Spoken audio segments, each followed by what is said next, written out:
I'd like to call to order this regular meeting of the Lincoln-Lancaster County Planning Commission of February 16th, 2022. A printed agenda is available outside the hearing room, and a copy of the full agenda, including the staff reports, is available at the front of the chambers with the clerk. The Open Meetings Act is posted just inside the doors at the back of the room. Please note the Planning Commission will be allowing testimony on agenda items by video conferencing for those individuals who pre-registered. If you park in the parking garage across the street to the north, the gate is open and no coupons are needed. Out of courtesy for those attending this meeting, commissioners and staff, cellular phone usage is not permitted in these chambers during any portion of this meeting. We appreciate your cooperation. The Planning Commission action today is final on the following agenda items. 1.1, Use Permit 117F. 1.2, Special Permit 22001. And 4.2C, Preliminary Plat 04011A. Any aggrieved person may appeal final action of the Planning Commission to the City Council or the County Board by filing a notice of appeal with the clerk within 14 days following the action of the Planning Commission. The Planning Commission action on all other items is a recommendation to the City Council or County Board. The first item of business is the approval of the minutes of the regular meeting held February 2nd, 2022. So moved, Campbell. Second, Rodenberg. Oh, that's awesome. Jerry? Campbell. Yes. Hoare. Yes. Cruz. Yes. Edens. Yes. Joy. Yes. Rodenberg. Yes. Ryman Yost. Yes. Edgerton. Yes. Motion carried 8-0. Thank you. The next item of business is the consent agenda. Items on the consent agenda will be called at the same time and will not be scheduled for a separate public hearing unless there is a request for someone wishing to speak or at the request of a commission member.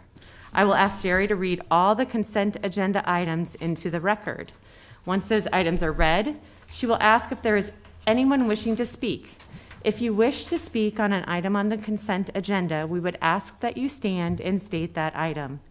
That item will then be removed from the consent agenda and scheduled as a separate public hearing under Section 3 of today's agenda. All items remaining on the consent agenda will be voted upon in total with a motion for approval. Jerry, will you please call the items on the consent agenda?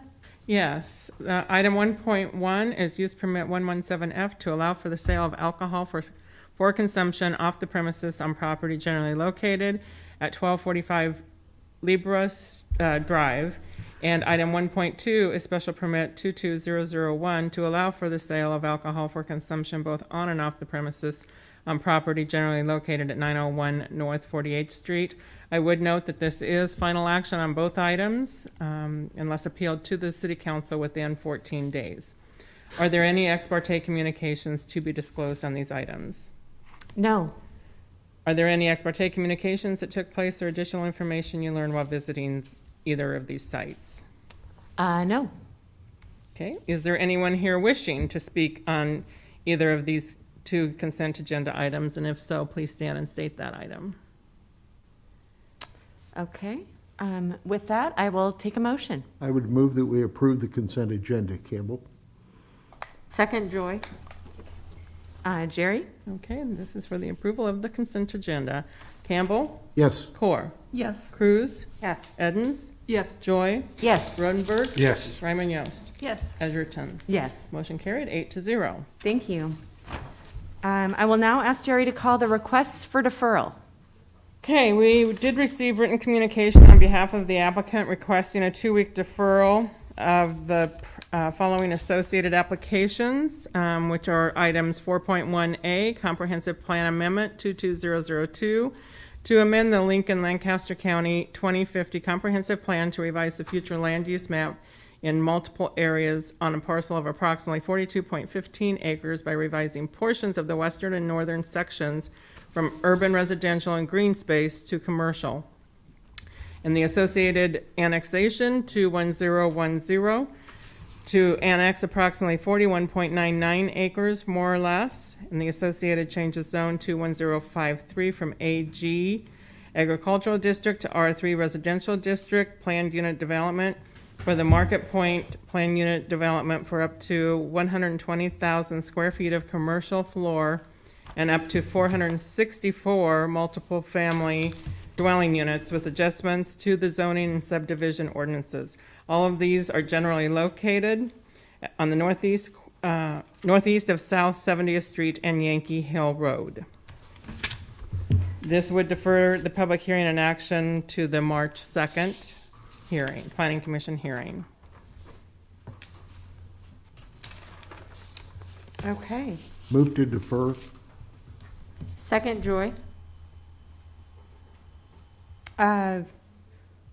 Is there anyone here? Oh, let's go ahead and call the vote. Sorry, I apologize. Okay, that's okay. Ball? Yes. Campbell? Yes. Core? Yes. Cruz? Yes. Edens? Yes. Joy? Yes. Rodenberg? Yes. Ryman Yost? Yes. Edgerton? Yes. Motion carried 9-0. Thank you. Is there anyone here wishing to speak on these applications today? Okay. We will now proceed to public hearing. Prior to staff making a brief presentation, each staff person should state their name, agency, and address. The applicant will then be requested to present his or her testimony, followed by those who wish to testify in support, followed by those who wish to testify in opposition. The staff will then be given an opportunity to respond to the testimony, and then the applicant shall have an opportunity for rebuttal. Each person testifying should state their name and address and shall have 5 minutes to speak, unless additional time is requested and granted. The timer will go off after 4 minutes. The clerk will then indicate you have 1 minute remaining to wrap up your testimony. Once the final minute has lapsed, the clerk will indicate that your time is up. If during your testimony you have copies of documents or materials you would like distributed to the Planning Commission members and/or included as part of the record, please provide them to the clerk. The Planning Commission will vote immediately at the close of the public hearing unless the commission votes to defer action or continue the public hearing. Jerry, please call the first public hearing item. Okay, with the deferral of items 1.4A, B, and C, I will start with item 4.2A, Comprehensive Plan Amendment 22003 to amend the Lincoln Lancaster County 2050 Comprehensive Plan to revise the future land use map from commercial and urban density residential to public and semi-public, and the associated changes zone 22001 from AG Agricultural District, B2 Planned Neighborhood Business District, and R3 Residential District to P Public Use District, and the associated preliminary plat 04011A for a preliminary plat amendment to show a revised street layout with associated waiver on all of these on property generally located at Waterford Estates Drive and Linwood Lane. Are there any, or let me note that the comprehensive plan and change of zone staff recommendation for both of those is approval, and on the preliminary plat, staff recommendation is conditional approval. And again, the preliminary plat is final action by the Planning Commission unless appealed to the city clerk's office or city council within 14 days. Are there any ex parte communications to be disclosed on these items? No. Are there any ex parte communications that took place or additional information you learned while visiting the site to be disclosed? No, I don't think so. Okay. David?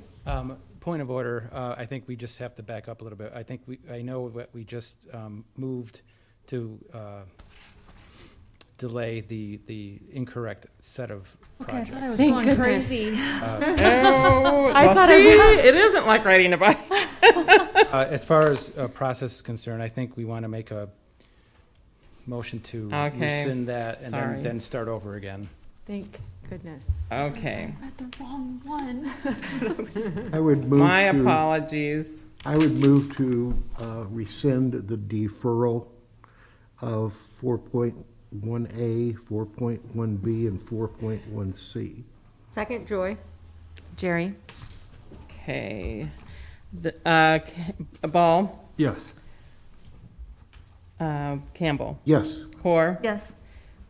Cruz, Yes. Edens, Yes. Joy, Yes. Rodenberg. Yes. Raymond Yost. Yes. Edgerton. Yes, Motion carried 9-0. thank you. Okay, so now, those are back on the agenda.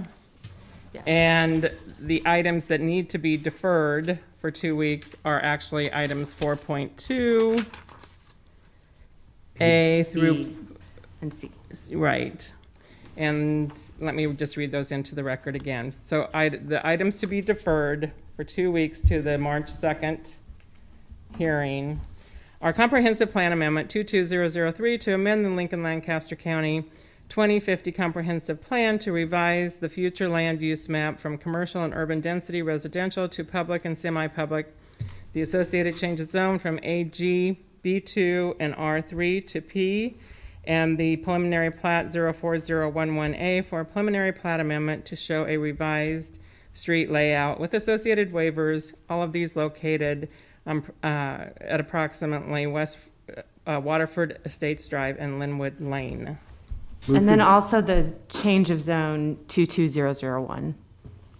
Did I not say that? I don't believe you did. Oh, okay. For one. Yep. There. Move to defer those three items. Second, Joy. Jerry? Okay. So let me get my notes here.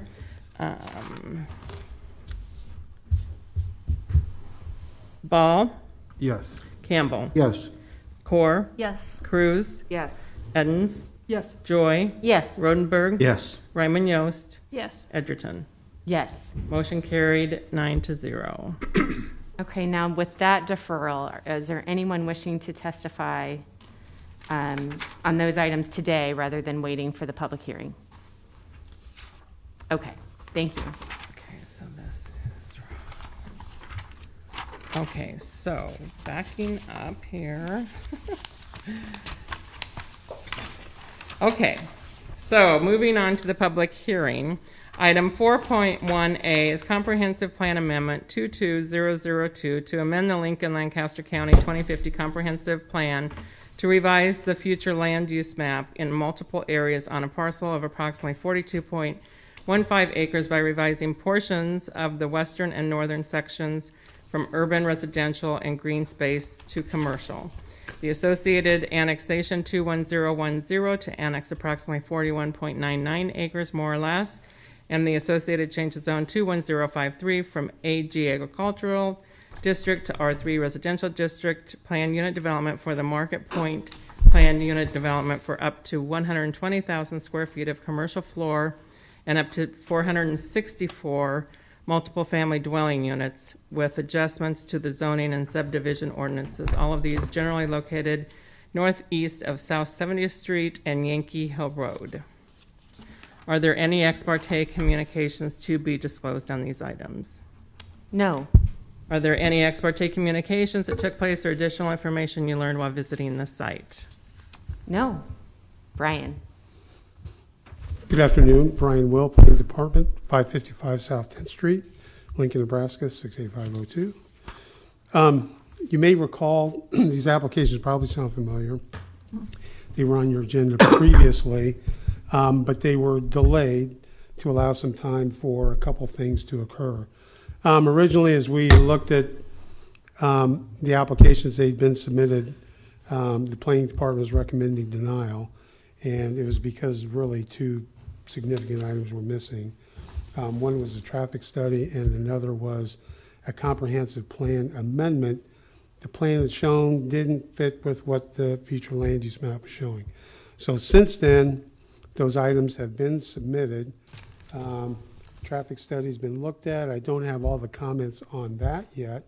However, we do have the comprehensive plan amendment that has been submitted. So the property we're talking about is here, is what's surrounded by the dashed line northeast of 70th and Yankee Hill Road. So there are three related applications here. The comp plan amendment to revise the recommended future land use for the property, annexation of the property to bring it into the city limit, and third is the change of zone for the planned unit development. And so quickly to run through each one of those. So this is the proposed change to the future land use map. And so the colors that you're seeing here are the way that is currently represented in the future land use map. But to maintain consistency with the plan shown, it's requesting that this area here along 70th Street be taken from, shown as open green space to commercial, which would be red. And then this area up here, also from green space to red for commercial. And this area here from urban residential to commercial. Maybe just quickly. So the colors that are shown here, the green, that's typically designated, placed over drainage ways. It represents green space, environmental resources. The orange or the yellow here designates urban density residential, and the red, which is shown here along Yankee Hill, is the commercial land use designation. So if this one's approved, this area here in green will be allowed to be designated as red, as well as this area here in orange and this in green. So the recommendation, excuse me, from the planning department is for approval. We note in the review that sometimes things like this area along the drainage, they can be drawn with a broad stroke. In this case, there is some developable property there, as well as along 70th Street. So that development done in compliance with the floodplain and watershed management regulations would be consistent with the comprehensive plan. Redesignating this from urban residential to commercial.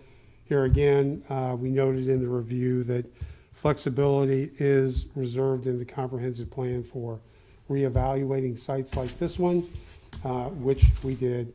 And so the planning department is recommending of the redesignation of the land uses as proposed. For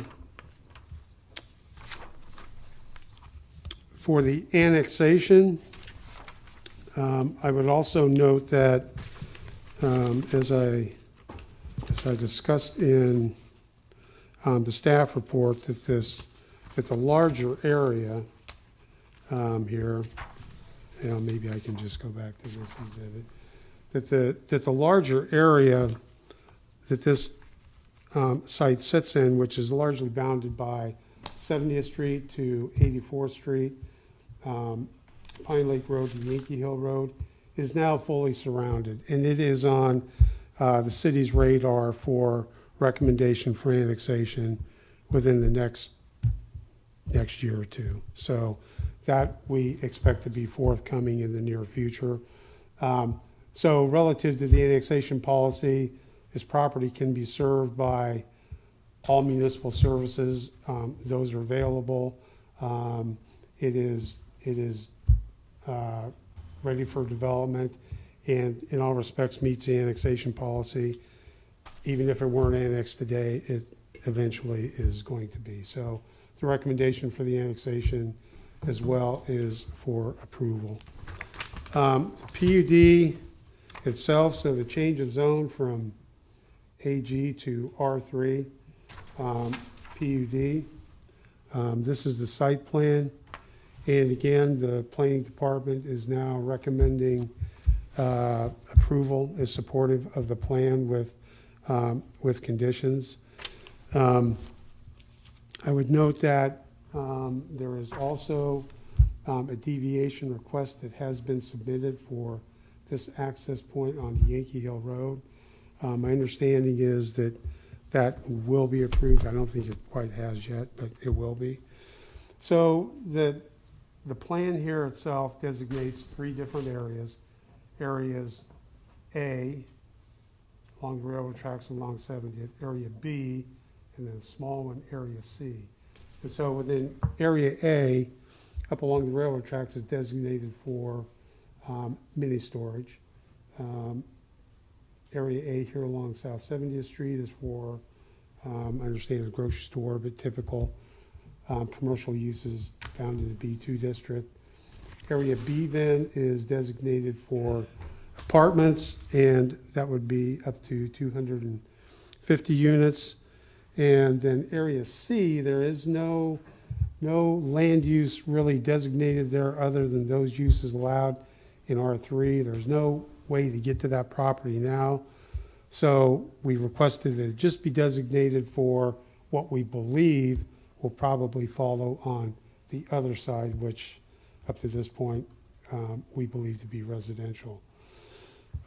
So subject to the recommended conditions of approval, the planning department is recommending and supportive of all three of these requests. And with that, I'd be happy to answer any questions you might have.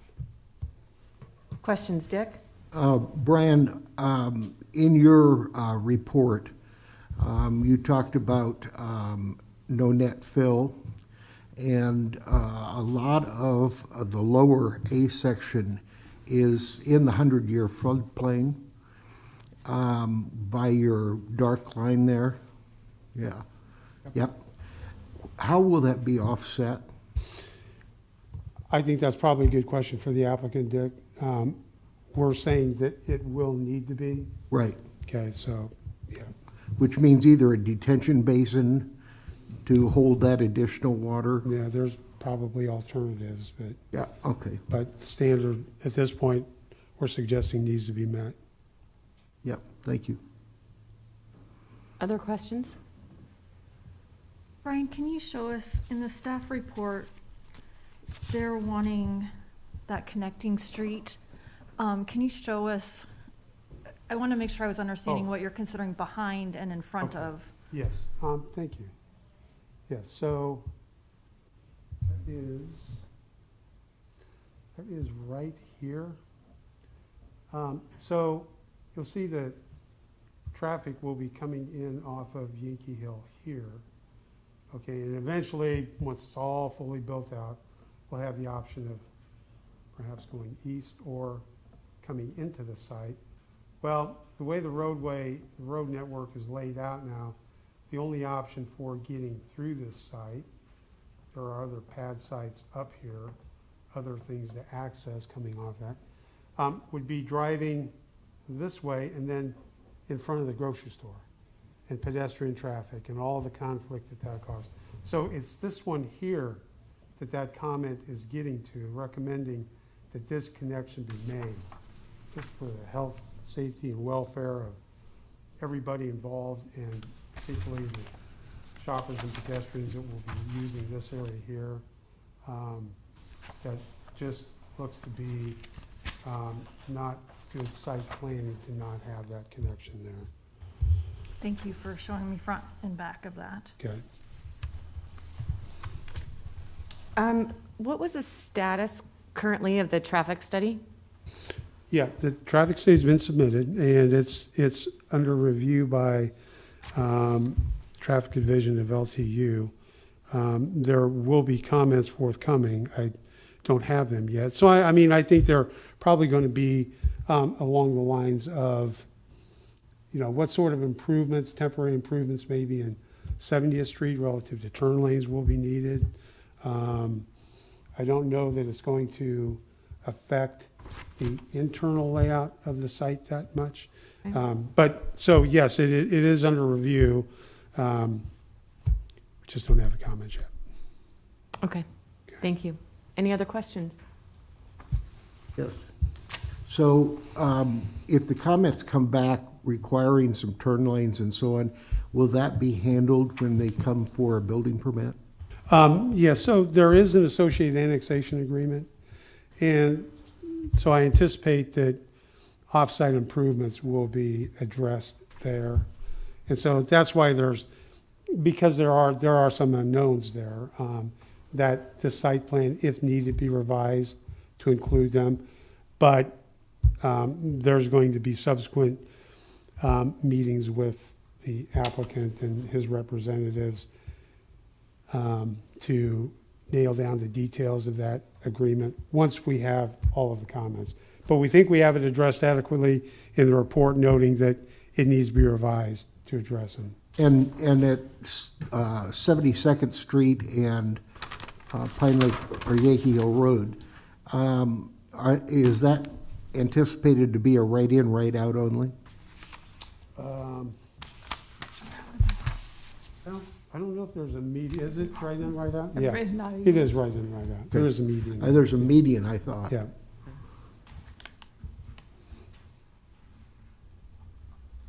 Other questions for Brian?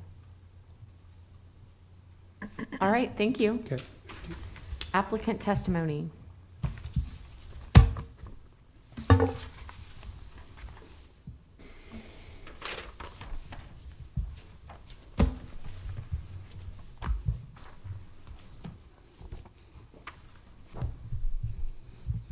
You have a motion to amend, right? I do have a copy, yeah.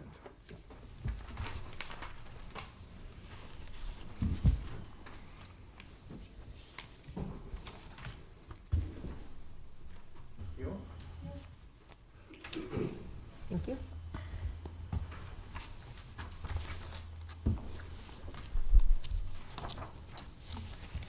There.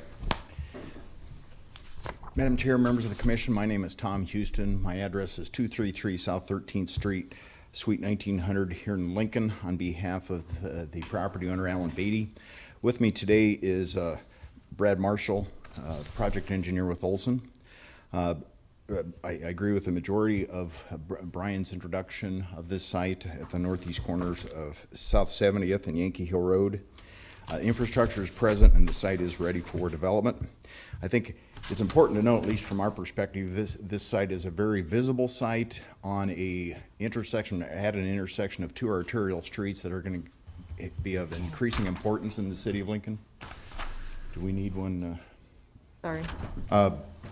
So the first map I have on the overhead is I just want to explain a little bit about the challenges that we were facing with this site. The challenges include both natural and man-made issues. On the northern portion of the property, there is a railroad track that we know is now active again, and consequently, that's why we had proposed the mini storage or the mini warehousing self-storage facility on the north side of the property, on the north side of the drainage way. On the south edge of the property, we have a pipeline planning area that really limited the ability to develop that property, and it's a very important piece of property adjacent to Yankee Hill Road at this intersection.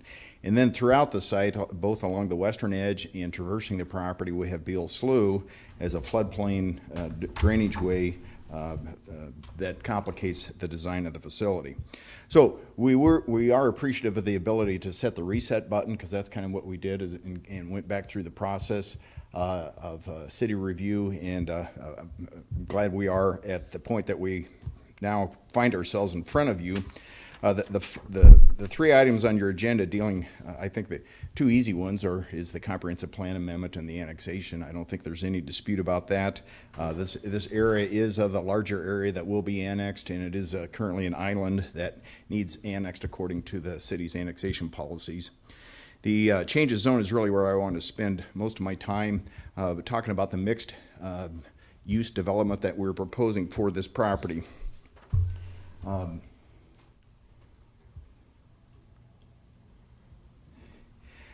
Obviously, on the north edge of the property, I don't think there's a lot of dispute about that. That really deals with the mini warehousing, the self-storage facility of up to 95,000 square feet. It will have it's pretty expensive property to develop because of the requirement that we cross the drainage channel, but that at least provides a buffering to the effects of the railroad that's on the north edge of the property. On the east side of the property is the multifamily of up to 250 dwelling units, and we think that's a good use. And there's been a lot of multifamily developed in South Lincoln, but there's a huge demand for additional dwelling units all across our city. And then the west side of the property, really fronting 70th Street, is where we wanted to focus the commercial uses because of the importance of South 70th Street. And in our PUD, our planned unit development includes a 55,000 square foot supermarket, which we have potential users that we're in discussions with. It includes a convenience store and gas station with self-service fuel, and then also 5 smaller retail pads for restaurants, offices, or other retail uses. What I have handed out is a motion to amend dealing with 5 of the issues that are in front of you on the conditions for approval. I believe it's accurate to say that the planning staff and we agree on 2 of the 5, so I'm going to talk about the other 3. Item number 2 is the amendment that would permit parking in the pipeline planning area. I just wanted to make sure that was abundantly clear because our site design does include parking for the multifamily property in the pipeline planning area. I believe staff agrees with that. And then item number 5, just wanted to get specific on reference to the comments from Dave Beiersdorf and dated that memo that he provided for the staff record. So that really leaves 3 additional items that I'd like to spend a little bit of time on. A motion to amend number 1 would allow parking in the setback required for private roadways. Obviously, we still would have to comply with a 6-foot screening requirement, so I suppose it would be more accurate to say that we would propose to reduce the parking setback to a 6-foot area, as opposed to the 20-foot that is included in the conditions of approval. That's amendment number 1. Amendment number 3 deals with that connecting street, and it's a challenge. I recognize the merits of such a street, but we also are in a position where there's floodplain and topographic challenges, and we wanted to avoid potential cut-through traffic, people cutting through from South 70th to Yankee Hill Road. And I think it does allow some separation of uses, not a complete separation, but it does help to separate some of the commercial uses from the housing use, residential uses. Then the last item is amendment number 4. I'm not sure that when we're in disagreement, what my intent was on the motion to amend number 4 was to get specific on what comments are applicable coming from Watershed Management. As Brian explained, we're still going to have to finalize the negotiation of an annexation agreement dealing with the intersection improvements and some of those issues. So I think we'll have an opportunity to continue the discussions with the planning department on these 3 outstanding items, but I at least wanted to make the record clear that we wanted to have continued discussions. Brad Marshall would probably be able to better explain the rationale and the justification for the motions to amend on those conditions of approval. But absent that, I'd be happy to answer any questions that you may have. Questions? I'm available. Thank you. Thank you.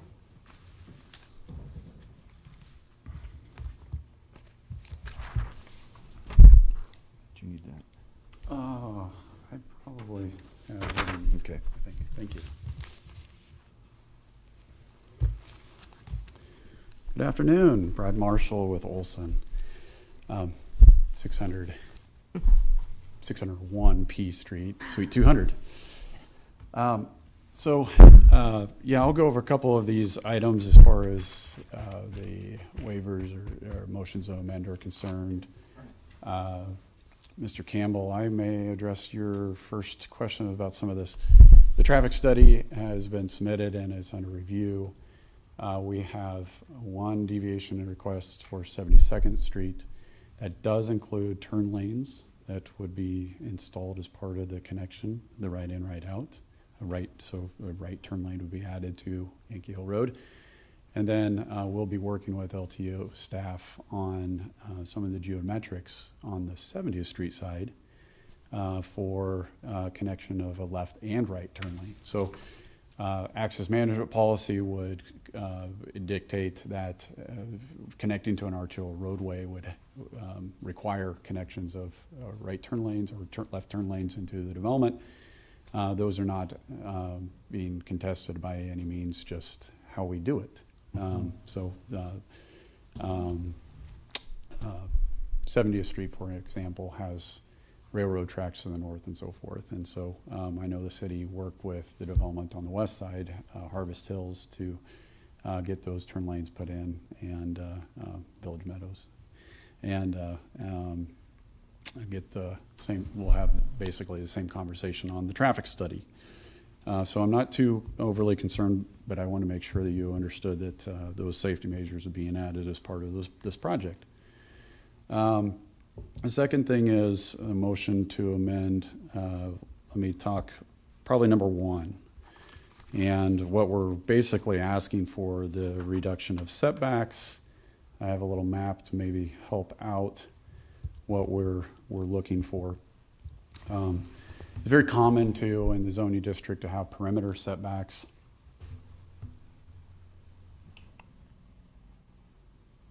And if my colors differentiate here on here, the red perimeter basically is your 20-foot setback, B2, PUD, very typical. As Tom pointed out, we have some requests because of buffers. On the north side, we have the railroad tracks, we have overhead lines. It just doesn't make any sense to have additional buffer from those beyond what is already existing. The magenta, the more pinkish, is what we're asking for from a building setback. Those are approximately 20 feet. Those are the private roadways, but we would be asking to only comply for that 20-foot setback to be for buildings, parking, and therefore would be reliant on the design standard of things for screening, such as landscape screening from parking. So we think that this is very commonplace within commercial developments where you have commercial on both sides of your roadway. In this case, it's a private roadway, not a public roadway, where you may have closer than normal and not so much green space as you're driving down the roadway. You're really driving through a commercial center in this sense. Harvest Hills, which is just right on the opposite side of the street, has a very similar waiver. They do have driveways that they're basically going through the development over there, but the language is very similar to what we were proposing on that development. Wilderness Hills, you've probably been by Coles and so forth. Those are private roadways through there. They have reduced setbacks for that commercial center.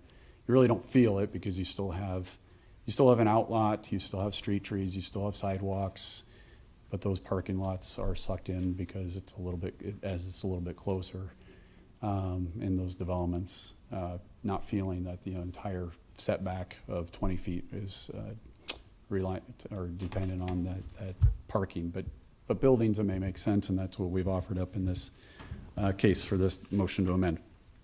The second one, motion to amend, is, I lost my notes, the street connection.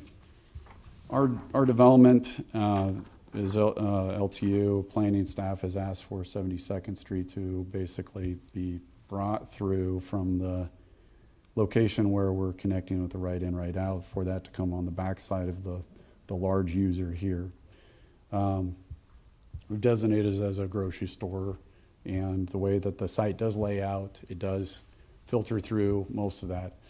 Thinking is most of that traffic that's going to go to the north retail is that it's going to come in on Bridal, the south on Yankee Hill Road, that they'll be coming off of the right in, right out in the future roundabout on the east side.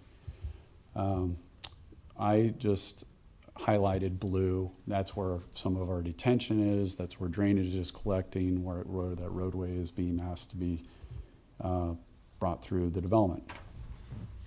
And the last one was motion to amend for the watershed comments, and I'll point out two things on that as we go through this. One is we tried to make clarification as to the requirements of the development from the perspective of the floodplain and filling of the floodplain and offsetting the fill and making sure that we're not raising it. The development had hired Flatwater Group for the drainage study that had been submitted and reviewed. New growth standards apply to this project. They're being in compliance with that. Really kind of boils down to two things for me. One is a LOMAR is being requested for the development prior to any final plating of the project. This is a commercial center. We have asked that to be extended to the apartments, where I think we've had some discussion in that with Watershed in the past. This would be pretty typical if it was a residential development, it was single-family homes or townhomes, that we'd be required to have a LOMAR, because those are going out to protect the general public that are buying lots on a case-by-case basis. This being a commercial center, we typically leave that up to the buyers, and at their discretion if they want to remove that floodplain. Typically it comes down to the lenders and to the requirement of a federally backed loan for the floodplain to be removed. We are also trying to clarify, and I don't believe the Watershed disagrees with this, that the floodplain can encroach into those lots, these being commercial centers, storage units. But you can see the lines on our site plans that we've done a pretty good job to remove most of it from almost all the project. One last thing as I wrap up, there was a comment for the driveway that we are extending over to the mini storage units. And that is coming off the north drive off of Bridal, and then there's one single access into the storage units with a driveway to access that property. During preliminary conversations with Watershed Management, and I will acknowledge there is different management in Watershed Management now than when we started this application a very long time ago, but it was even suggested that we downsize the storm event that driveway is able to carry for the drainage structures underneath of it. So we selected a 5-year event, and anything greater coming through on the Beale Slough drainage path will overtop that driveway. Still sizable culverts. There's four pipes. They're basically 4 foot, close to 4 foot in diameter under that driveway to try to carry a lot of that through. Watershed has asked us to carry a 50-year, which is basically the design standard for a public roadway or a private roadway, public street or private roadway. Very much, I could just turn to basically, excuse me, to Bridal, where we're gonna, Bridal and 70th Street, and that culvert there. That is a triple box culvert, and we're basically asking for, or Watershed is saying, we need to meet that 50-year design standard. That size of box would have to go into that driveway for us to access the mini storage. So we felt like we were following some of the guidance Watershed and being lenient, I guess, from the perspective of that driveway connection and making it a little bit more economical for the overall development to develop that back piece of property. So if there's any questions, I'd be happy to answer those at this time. Go ahead, Tracy. So for the first motion to amend, are you kind of hoping to allow some parking in the setback so that you can have bigger buildings, make better use of your land, you know, because you have all the constraints? I think the thought is that it being a commercial center, if these were driveways, I think planning would say, yeah, we're fine with the reduction and have your screening and have some of your landscaping that applies with the design standards, no problem. But this is, it's not a gigantic commercial center. Like I said, there's several examples that has been supportive in the past. We feel like that it just may make more sense to utilize more of the property in a property that, as Tom showed, a lot of constraints around the property with the floodplain and everything else. So we're just trying to fully utilize the amount of property. So you're not having any problems meeting like the required parking for, okay. No. Building sizes and parking, we're complying with the code. Thank you. Mm-hmm.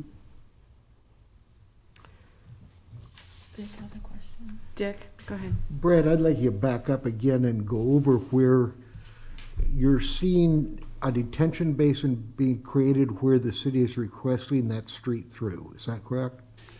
The way that we originally presented the plans in the PUD with the grading and drainage, that is a location that we had selected. The way that the property laid out,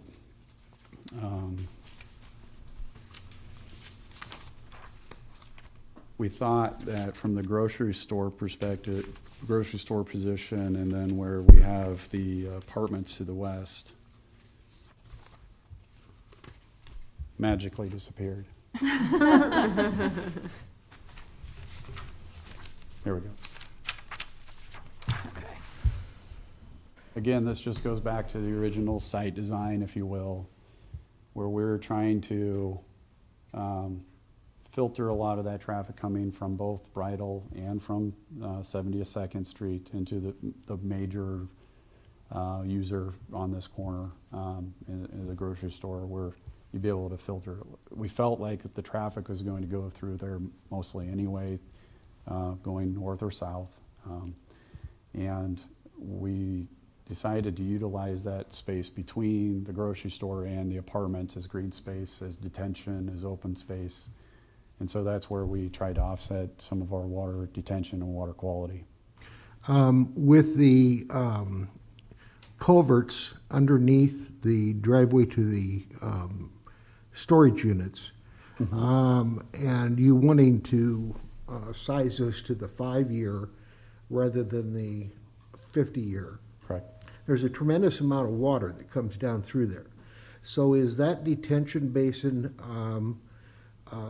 to get the holdback water that your smaller culverts would not let through? I think if you're asking it, we're utilizing that as detention behind it. I don't believe so. We're not trying to attenuate the real flows through there with the driveway or what. I mean, if we were to have to comply with a 50-year storm, the thought is that we would have to basically build those box culverts large enough to pass the flow through so that we are not backing up the water behind it. The lower flow thought process behind the driveway is that we have this lower and that those higher flows can overtop that driveway so that it does not create an issue to the properties upstream of that culvert. So another regulation that you know, if on the floodplain side of things, if we were trying to back that up, we could have been put into a situation where we're having submittals to FEMA because of the rise of the floodplain. So we've done that at other locations where you actually have culverts and they're backing it up more than a foot or so, and we have to go and have a submittal of CLOMARs and so forth to FEMA for approval of that. We did not try to do that in this case. You would overflow whatever the road's name is, and you're going to get some broadening of it by doing that. How do you anticipate handling that? Because of some of the commercial pad sites that are, I think, lower than the upper level. Right now, it's designed just over top, and all of the pad sites, all of the new, as far as the motion to amend, we want to be compliant with the regulations for the elevations of those buildings. They'll be above minimum flood elevations. They'll be above overtopping elevations. So we'll set those appropriately. I don't think there's any dispute about the elevation. I'm trying to make sure that those properties are elevated appropriately, and so that they're safe and dry. Did I answer your question? Well, just from knowing that area and living around it, as also Pine Lake, the 3 bay boxes that were put in on Pine Lake and also in Blanchard have helped tremendously on moving that water. And I could see where some of these commercial pad sites could have problems, even at 1 foot above the floodplain at that level. Because there's times that there's a lot more water than that that's sitting in that property. I'll admit I haven't looked at the actual increment of what we're putting above, but we were just relying on what the regulation would say is to put a minimum. Doesn't mean that the development could not raise those much higher. 70th Street's unimproved, as you know, 70th Street someday will become improved. There's a box culvert on 70th that will have to be upgraded as well Right. someday. Yeah. Brad, with regard to Bridal Lane, and if it were to be constructed as the city has recommended, what would that mean in terms of detention? Where could that go? How would that change? Are you saying through here? Yes. If 72nd connected it on the backside of the building? Correct.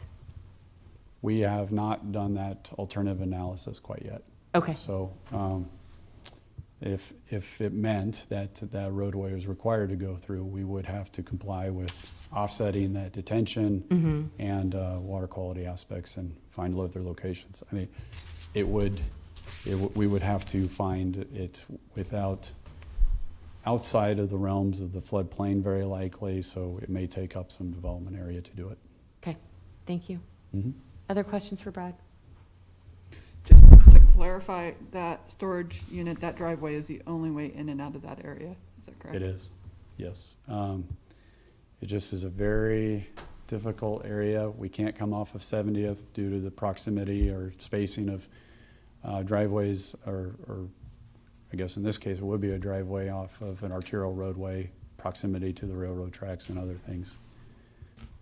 It does just make that corner or in that land just a little bit more difficult. Yes, Dick. Brad, on a map that Tom brought up, it showed a 300-foot wide railway corridor, and the planning units, the storage units were in that map. What are the requirements of a 300-foot wide railway? Planning may have to step up for Health and Human Services possibly, but I do believe that it's a recommendation because the railway may be able to carry hazardous materials. So the thought is that there's a buffer there for hazardous materials, and so they limit the type of uses put into those particular areas. So I don't know if the PPA is the pipeline planning area is a very good example to compare it to, but it's very, very similar in nature is my understanding. So they try to limit what is put in there. Yeah, and the pipeline setbacks do allow the commercial, but other than child care facilities and things like that.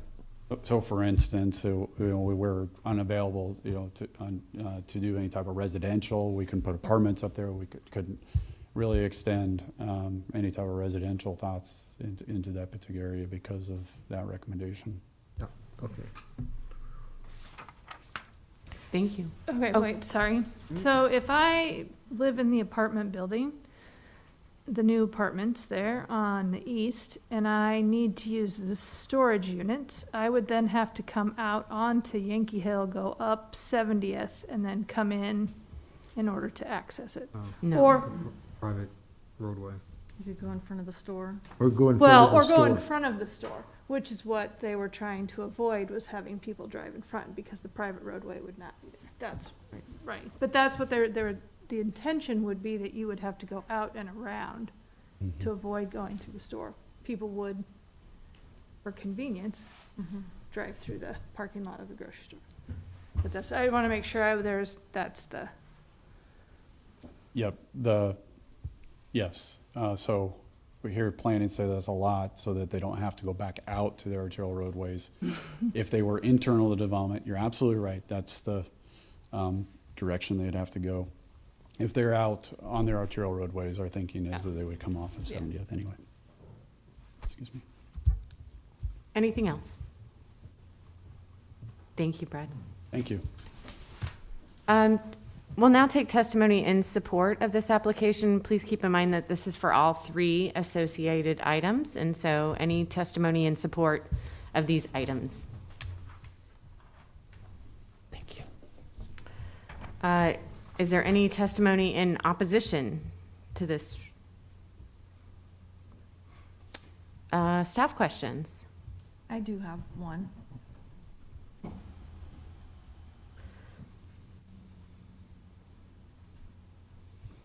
Maybe more than one. Yeah.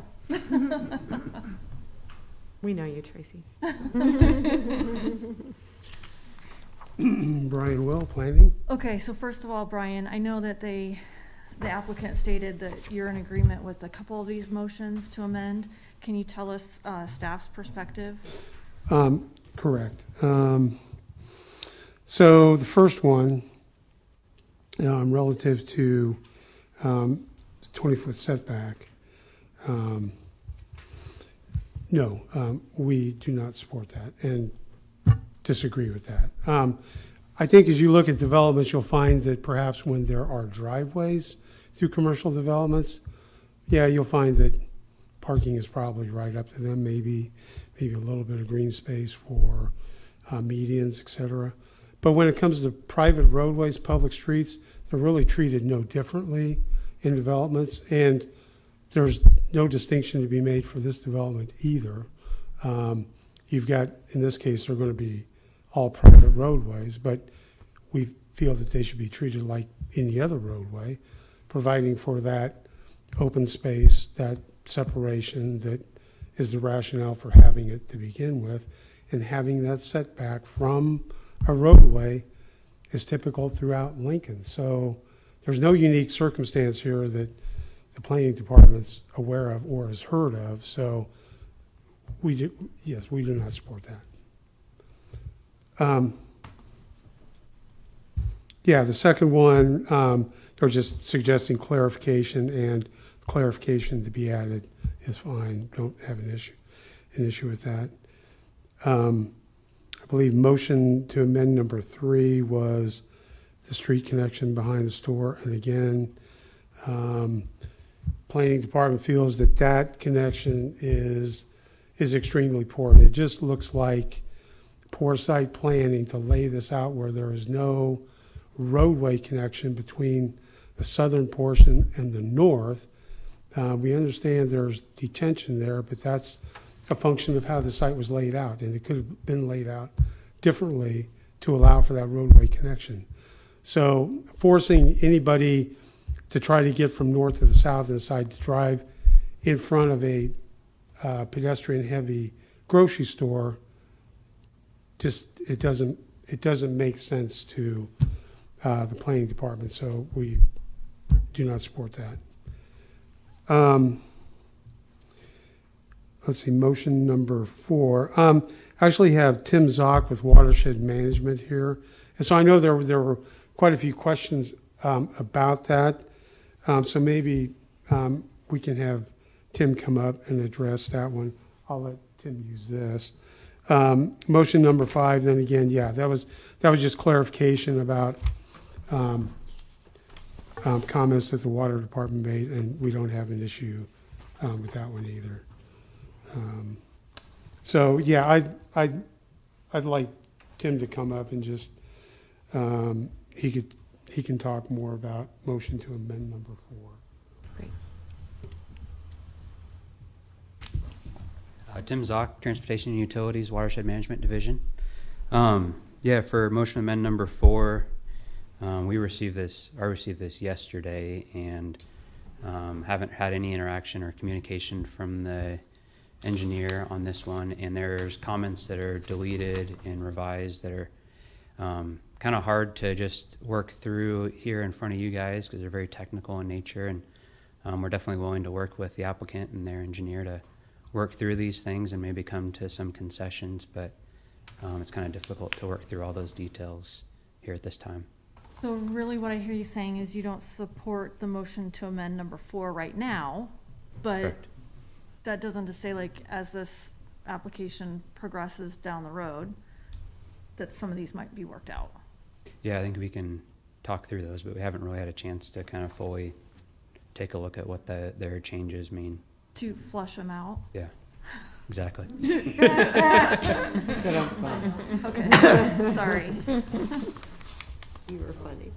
Off the top of your head, and this is Yeah. putting you on the spot, and if you don't think that you can provide the best answer to that with regard to that connector and the detention, do you see that there would be another option with regard to detention if that connector was placed as recommended by staff?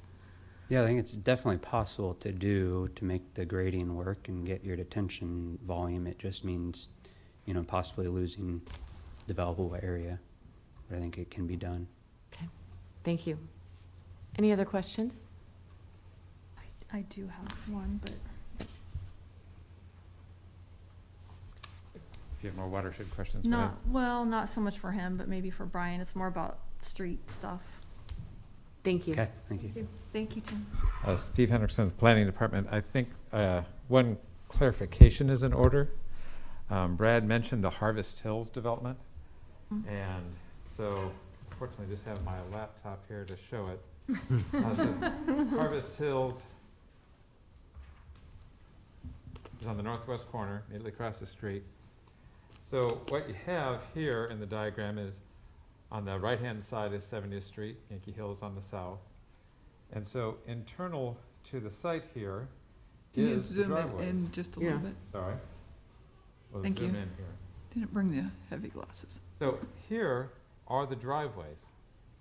And Brad's correct, the driveways don't necessarily have setbacks and things, those aren't required. All along the private roadways, or the public streets in this case, they're all 20-foot setbacks. So Harvest Hills did not have the waiver request that they're asking for here. And as a matter of fact, I'm not aware that we have been reducing setbacks, other than perhaps in the downtown where we have 0, but it's a very different pedestrian environment. But a 20-foot setback along public streets and private roadways is actually very typical. And that's exactly what Harvest Hills has.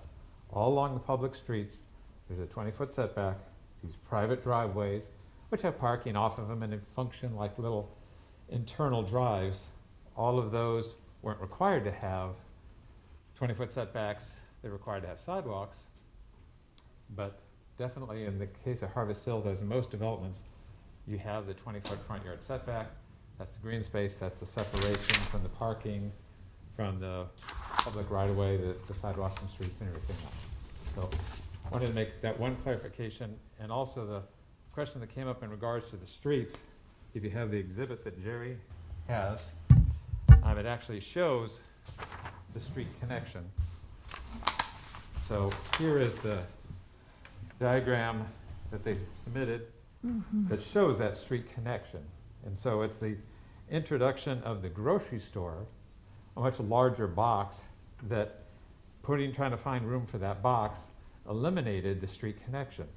And if the concern here, like we've seen in a lot of places, is, yeah, people might over time learn, sorry, a little easier to talk this way, people might learn to cut through, and we don't necessarily discourage cut through. That's not the purpose, but that's often why, in this case, they had 2 little roundabout traffic circles in it to help slow people down.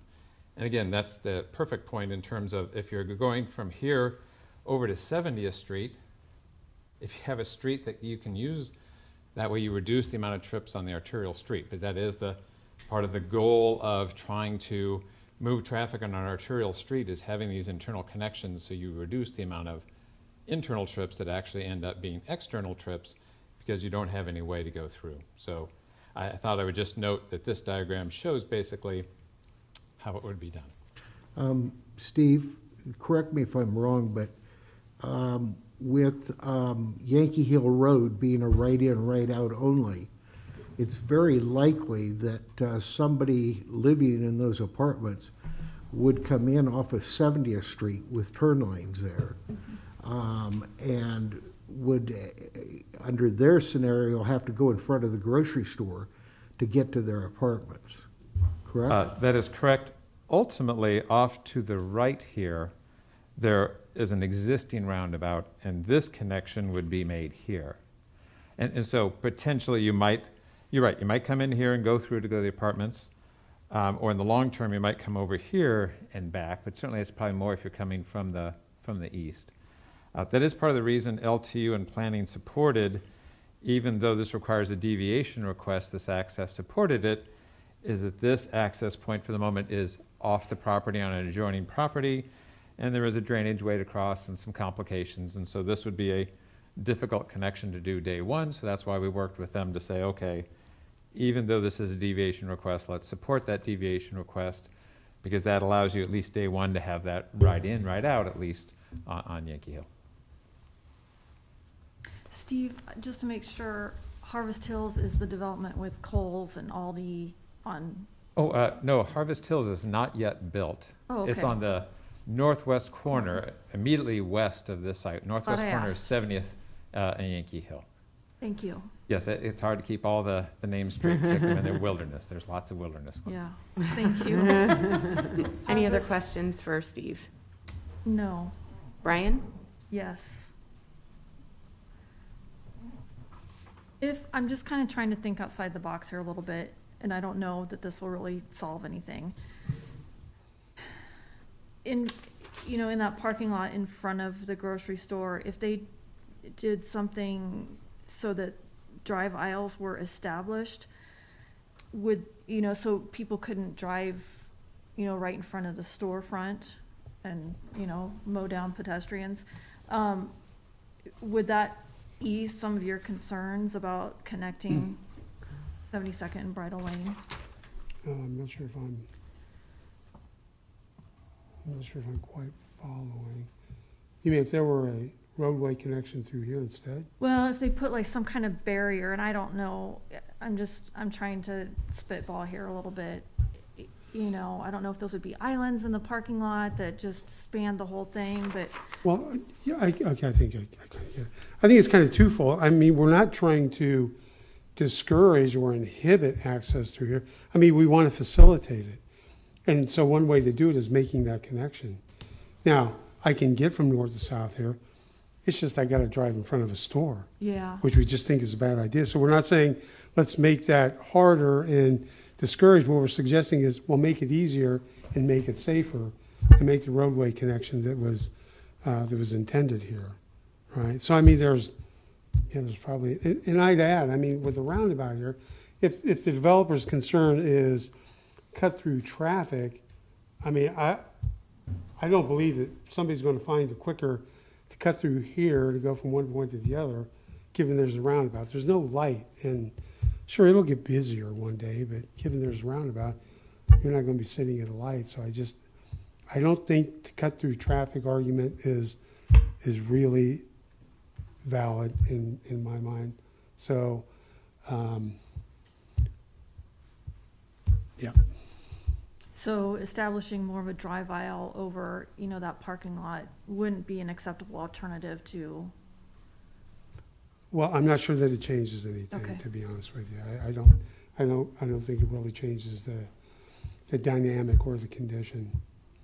Like I said, in our view, the obvious solution was just, a couple hundred feet of pavement right there behind the building. thank you. Any other questions for Brian, for staff? I just want to follow up with what was just asked. Brian, if the west islands in that grocery store parking lot were taken out and the entrance was changed down to there, yeah, and that smaller pad site moved back to make connections with, is it lot? I can't read this.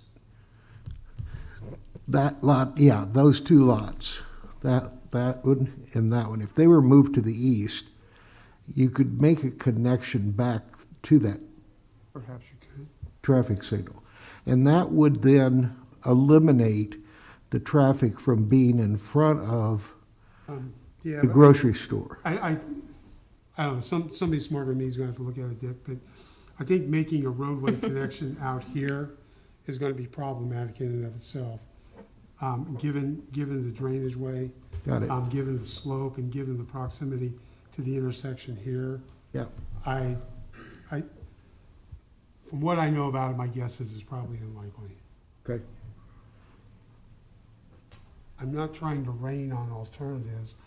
I'm just not sure that I see a more feasible or practical or straightforward alternative right off.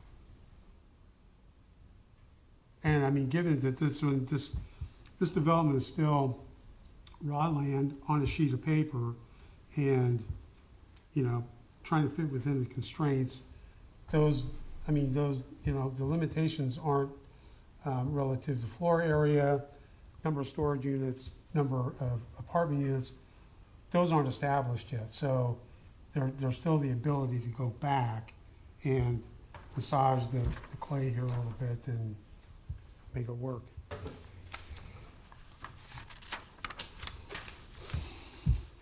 Any other questions for Brian?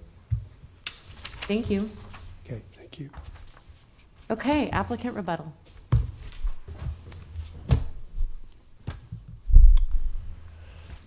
Oh, wait, I have one more. I'm sorry, Brian. Okay. Oh, Tracy. I know. I'm slow enough, I'm still here. Okay, in the staff report under number 9A, it talks about PUD note number 3 and clarifying the allowed uses for all 3 areas. I just didn't see that in the site conditions, and so I wanted to make sure that it was really in there.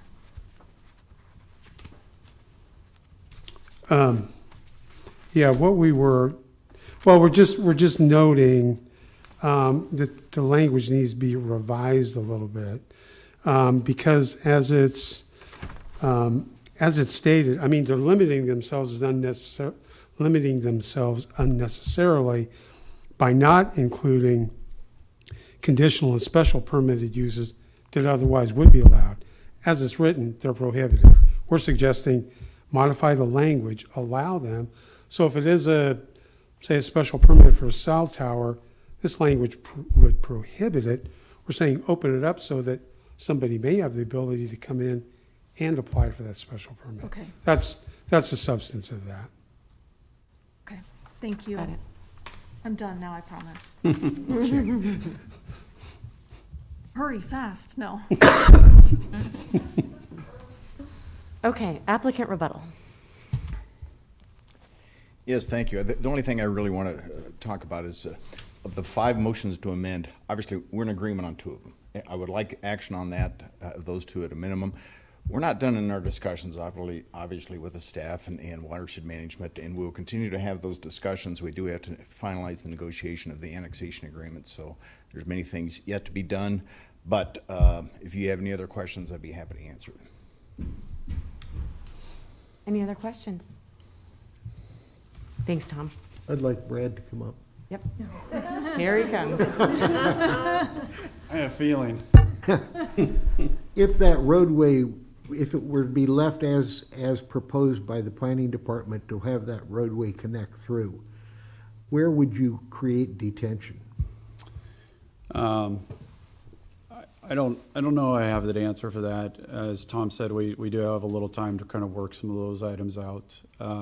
I pose that exact same question. We're working with Justin Cermak at Flatwater Group with the drainage study so to clarify maybe one point is we've been working with Watershed.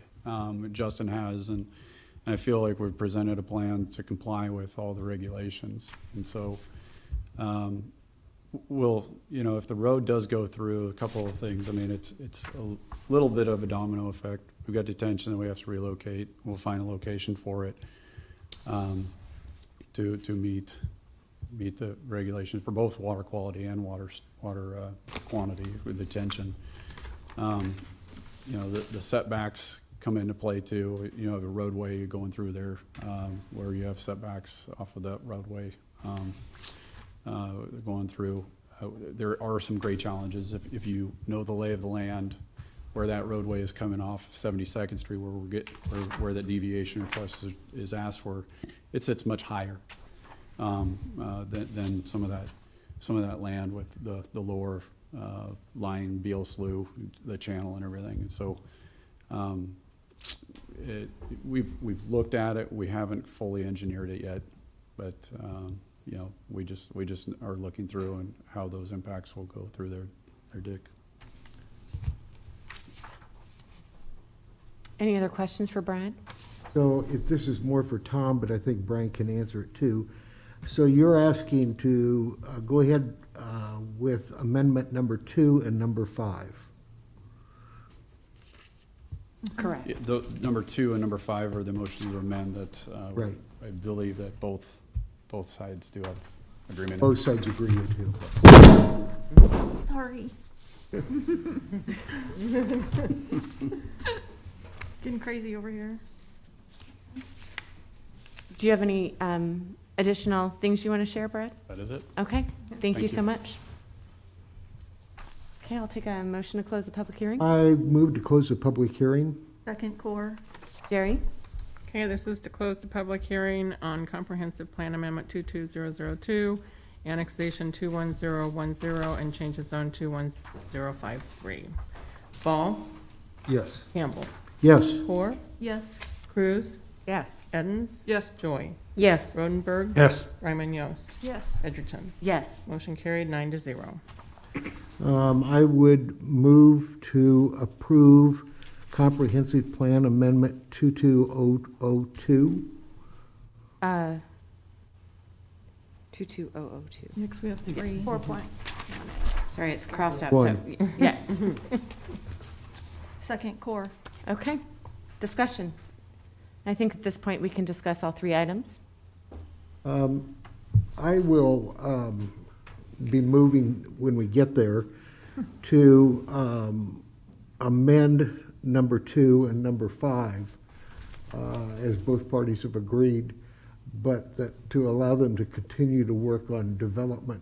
I do like the idea of that roadway going through, but I think there's got to be some solutions that allow proper detention without really sacrificing some developable land. And I'm sure that Olson's working with their consultant could come up with that. But the other amendments as proposed, I think are things that need to stay in place at this point and would support the planning department's recommendation. Anyone else? I think that if the roadway's gonna take out more green space, and that what are we really gaining from it, and if we lose the ability to put a grocery store on that corner. I'm not saying, oh, we need to vote for it right now, but I think looking where that apartment complex is, and that the pointing out that the roundabout on the east property is there for access, because the other roadway is only left and right. I think people going to that storage shed on the north is kind of isolated. It's its own little thing that they wouldn't mind going to the main arterials to get there if they happen to be using it from the apartment complex. Just putting that out there as my thought. And then the watershed issue with that driveway, quote unquote, to those storage sheds, I think you got to look at what damage is going to be done to that road continually if it continually washes over, because these are 100-year floodplains based on old flood information. And I think a larger culvert is in order. Those are just my opinions. I agree with Campbell's motion. Other comments? I think that the comprehensive plan amendment and annexation both make sense to go forward as noted. Certainly the annexation makes complete sense, and pleased that we could amend the comprehensive plan to ensure that we could develop this property appropriately. And with regard to where we are right now, I will support Dick's discussion with regard to the inclusion of the two amendments to the staff plan as presented for the change of zone and the PUD. Just a point of clarification. Once these are, as Tracy said, flushed out, it'll come back before this commission for approval? Not necessarily. It might be part of the agreement between the department and the applicant. Okay. Okay, Jerry? Okay, this is for the approval of Comprehensive Plan Amendment 22002. Ball?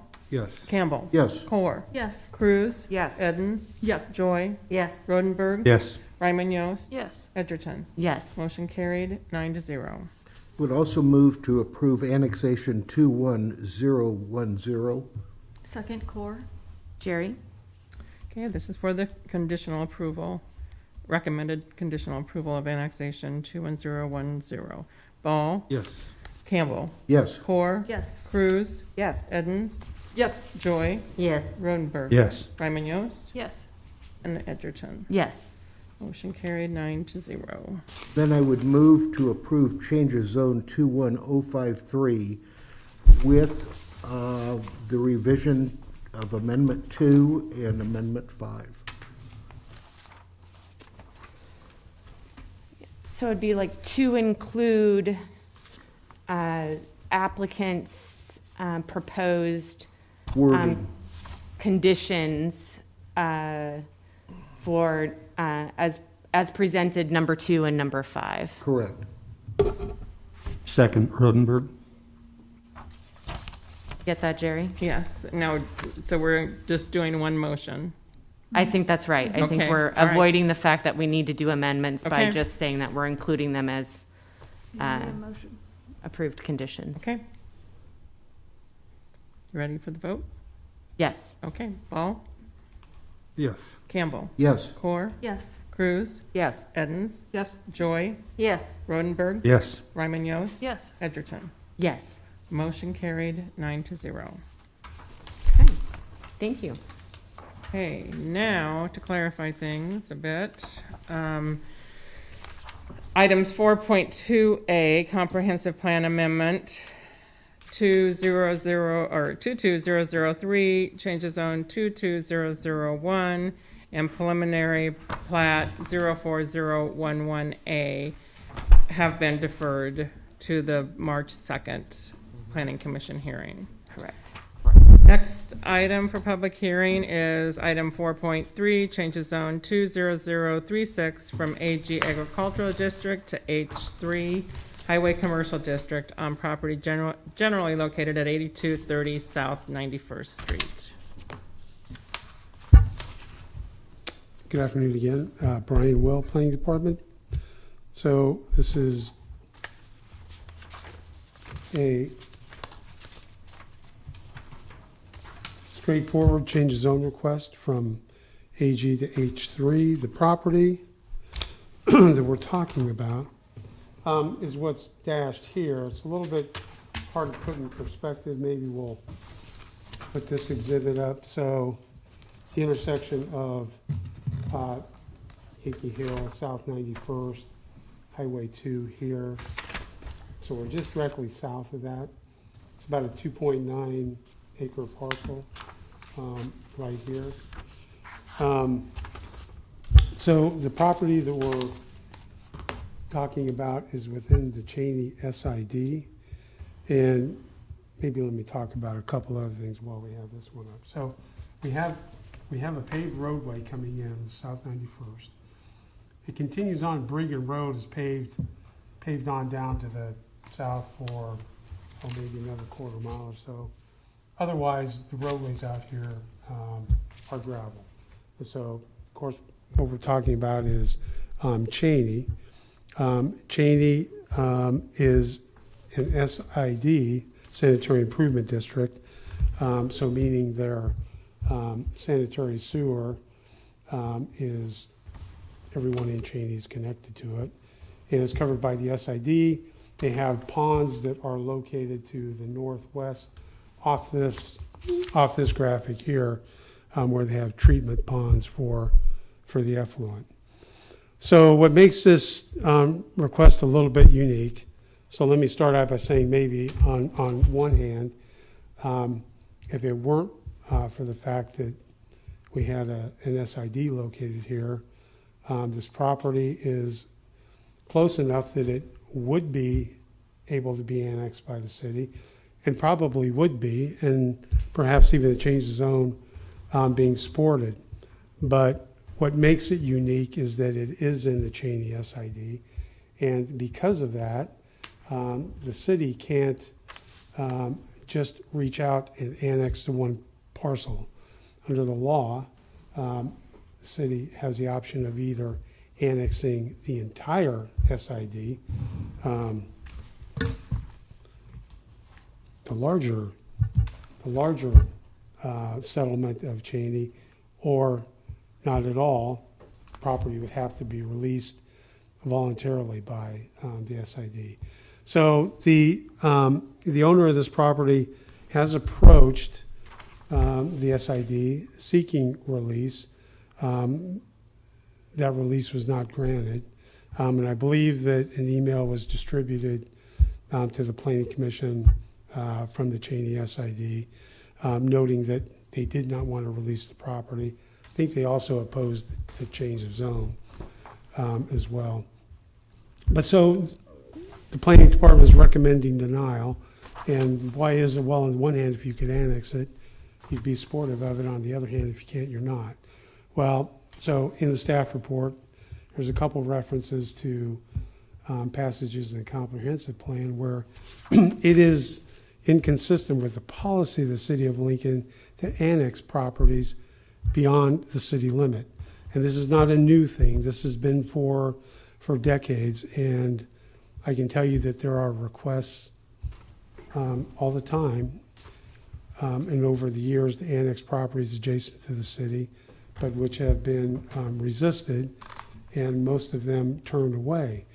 And the rationale for that is that from the city of Lincoln's position, the comprehensive plan, properties like that should be annexed into the city where they can be served with a full range of city services, including fire, including police, sewer, water, street maintenance, all of that, where those agencies are set up to provide those services, as well as providing for the tax base of the city as a whole to help support that development.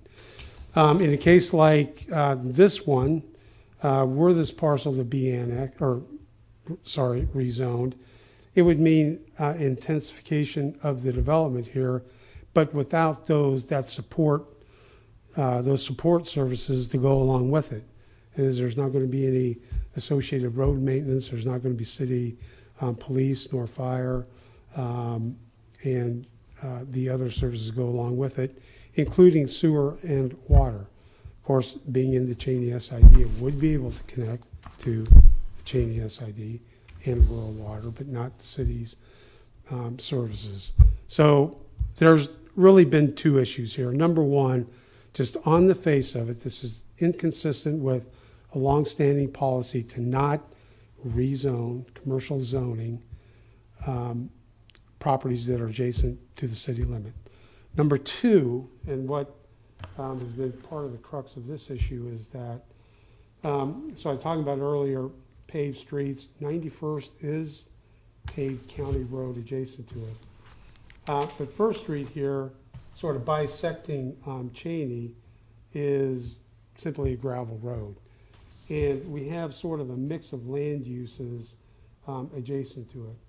I would characterize the south side as largely residential, although I believe we have a commercial use here at the corner. On the north side, we have sort of a mix of uses. We have some residential, but we have some commercial. And so, reading the report, the Planning Department is recommending denial, but suggesting that if this goes through the process, and should the City Council approve it, there's a draft annexation agreement, draft zoning agreement that goes along with it that we think established a minimum criteria under which this property should be rezoned. And primarily of most significant importance is the connection of a roadway through the northern portion of the property. And what is that for? Well, so the planning concern, the issue here is that if this property should be rezoned, that there's a likelihood that other properties will come and seek rezoning as well, that we establish some sort of precedent, because we have had multiple requests from other owners out here over the years. And so we think the likelihood of that is high. And without a street connection here, what ultimately is going to happen is that if other properties are rezoned and if the land use is intensified, First Street being a gravel road is going to suffer the brunt of that, increased wear and tear and traffic, and the effects of that would be borne by the dwellings on the south side. So here again, to summarize and not try to repeat myself, the planning department is recommending denial, but should it be approved in the end, the associated agreement would be the minimum standard by which we think that rezoning should be approved. So with that, I'd be happy to answer any questions you might have. Questions for Brian? Brian, the applicant provided this morning, or at least I think that the commissioners received this morning, a letter that described, that used your proposed zoning agreement and made some changes to that. Has staff had an opportunity to review that letter? And do you have any perspective or information you want to share with us at this time? Seems like I've just been the hard guy here today. I know. Every time there's an opportunity for, okay, no. No, I think the way I characterize it the first time is the planning department's position. That agreement as written is the minimum standard. And I guess what I'm trying to say by that is those conditions as we laid out would essentially be what would be applied to any property being rezoned if it's in the city, right? If we could annex this property, those would be the conditions that would apply. So we're saying either way, whether annexed or not, these are the minimum conditions. Now in this case, we cannot annex it. Well, it doesn't make any difference. Those are still the minimum standards that should be applicable regardless. Got it. Okay, thank you. Any other questions for Brian right now? Thank you. Okay. Testimony from the applicant.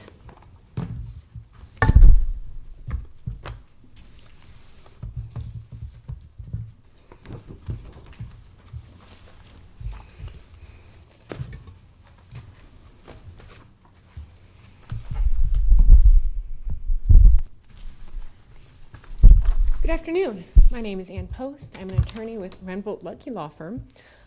Here today on behalf of the applicant, Chance Hanshaw, in support of this change of zone. So this change of zone from zoning ag zoning to H3 zoning. So as Mr. Will described, this is a unique piece of property. There has been, my understanding is that there has been a lot of interest in rezoning this area, obtaining commercial or more industrial zoning for this area by a lot of different developers until they start to talk to the planning department and realize all of the unique challenges that are involved. And then some of that interest goes away. At least that's been our experience. So first I want to step back, and you'll notice that this application was originally made this application, and I think it was September of 2020, a long time ago. So I do want to think that we have been trying to work with the planning department. We've worked through the SID with the planning department, with the county, even had NDOT involved in discussions at one point to really try and find some creative solutions to address everyone's needs for this project. And so I do want to thank the planning department and the city for we came up with some creative solutions. We really tried to find a way to work it out, but ultimately none of them worked out. So I want to thank them for their efforts there, but we're still at this point today. And ultimately that's because the problem identified, the biggest issue with this, the suggestion and this condition for change of zone, is that the cost and expense of installing a road. And that's because that road is designed to address a problem that is a problem that's going to be created by development of adjacent properties, not this project, which meant to address that problem, we needed to involve those adjacent properties, and try as we might, we could not get the cooperation of those adjacent properties. So that's what brought us back to, through all of our all of our creative solutions brought us back to where we are today. So first, let's go to the kind of unique situation that this property presents. Here is a further out map. If I had it turned right, that would help. All right, so as I noted, this property is zoned agricultural. This is the property at issue. It's just under 3 acres. Right here, this property, just south of it, is zoned industrial. So what that means is, well, first, some more of the surrounding area. We've got a church property here. This is actually a painting business. This is not zoned industrial or commercial. It was grandfathered in. This is storage units, zoned H3. Just south on the same road here, this is also zoned H3. And then we've got the railroad zoned industrial further to the south. And so this property, though it's zoned agricultural, it is surrounded by commercial and industrial uses. Also, this refers back to what the first application was talking about. In the comprehensive plan, there is a policy of not putting residential uses next to industrial, within 300 feet of industrial uses. The same is for the railroad. It's the same is going to apply here. So with this industrial property, the comprehensive plan does not support putting residential uses next to, within 300 feet, again, with the idea that there could be hazardous chemicals or other hazardous materials involved in any industrial use. So you wouldn't want to put a residential use too close to it. So what that means is we have a less than 3 acre parcel that, given both its size and its proximity to commercial and industrial uses, is not very practically useful for agricultural uses. Also, because of its proximity to industrial uses, the comprehensive plan wouldn't support using it for residential uses, which means it is ideal for a commercial zoning, commercial development. So that's to kind of go through why this is a good fit for this zoning. What the project that the developer is proposing right now is Contractor Bays. So it'd be contractor services, 5 to 8 contractor bays that would be rented out for individual commercial services, electric, plumbing, those type of services. As Mr. Will pointed out, this is within the Cheney SID. Which means that even though normally the city might agree to a commercial zoning, even though the city may normally agree to a commercial zoning, it cannot, that would be on a condition of annexation and bringing utilities into the area. This cannot be annexed because it is part of the SID. We did go to the SID in September of, I believe, 2020 and request detachment, and that request was denied. And I believe the SID has included the minutes of that meeting in your packet that was provided. And so that leaves us at requesting 1 minute. Okay. That leaves us at requesting commercial zoning outside the city limits. This property, rural water is available, but it is actually currently served by a private well. That is something that would have to be worked through with building and safety and rural water to provide water before there would be any building permit for this property. But water is available. As far as sewer, the Cheney SID, actually one of the reasons that they don't want to detach properties right now is because recently, which may mean within the last 10 years, I think, they were required to build a larger lagoon system. They're now experiencing problems as properties detach with having enough use of that lagoon system to keep them in compliance with NDEQ requirements. So their issue is that if they begin to detach properties and have less people using their sewer system, that leads to less functionality of their sewer lagoon system. And so that's why they recommended, one of the reasons they recommended against detaching the property. If I can continue? Yes, please. Thank you. Thank you. So that brings us to today where the city has recommended that should the Planning Commission recommend commercial zoning outside the city limits, they have provided their zoning agreement. The zoning agreement, as was stated in the staff report, is not as much about getting a road, but about making sure that if there is commercial zoning outside the city limits, that it is with an agreement in place that makes sure that when it is brought within the city limits, it is more easily assimilated into the city zoning. And so that's where there are several points within that agreement that Mr. Hanshaw is willing to agree to. So that includes payment of any fees that would be required upon annexation to detach from rural water. So typically there is a fee from the rural water district upon annexation. The the city would have to pay a fee to the rural water district to take that property off rural water.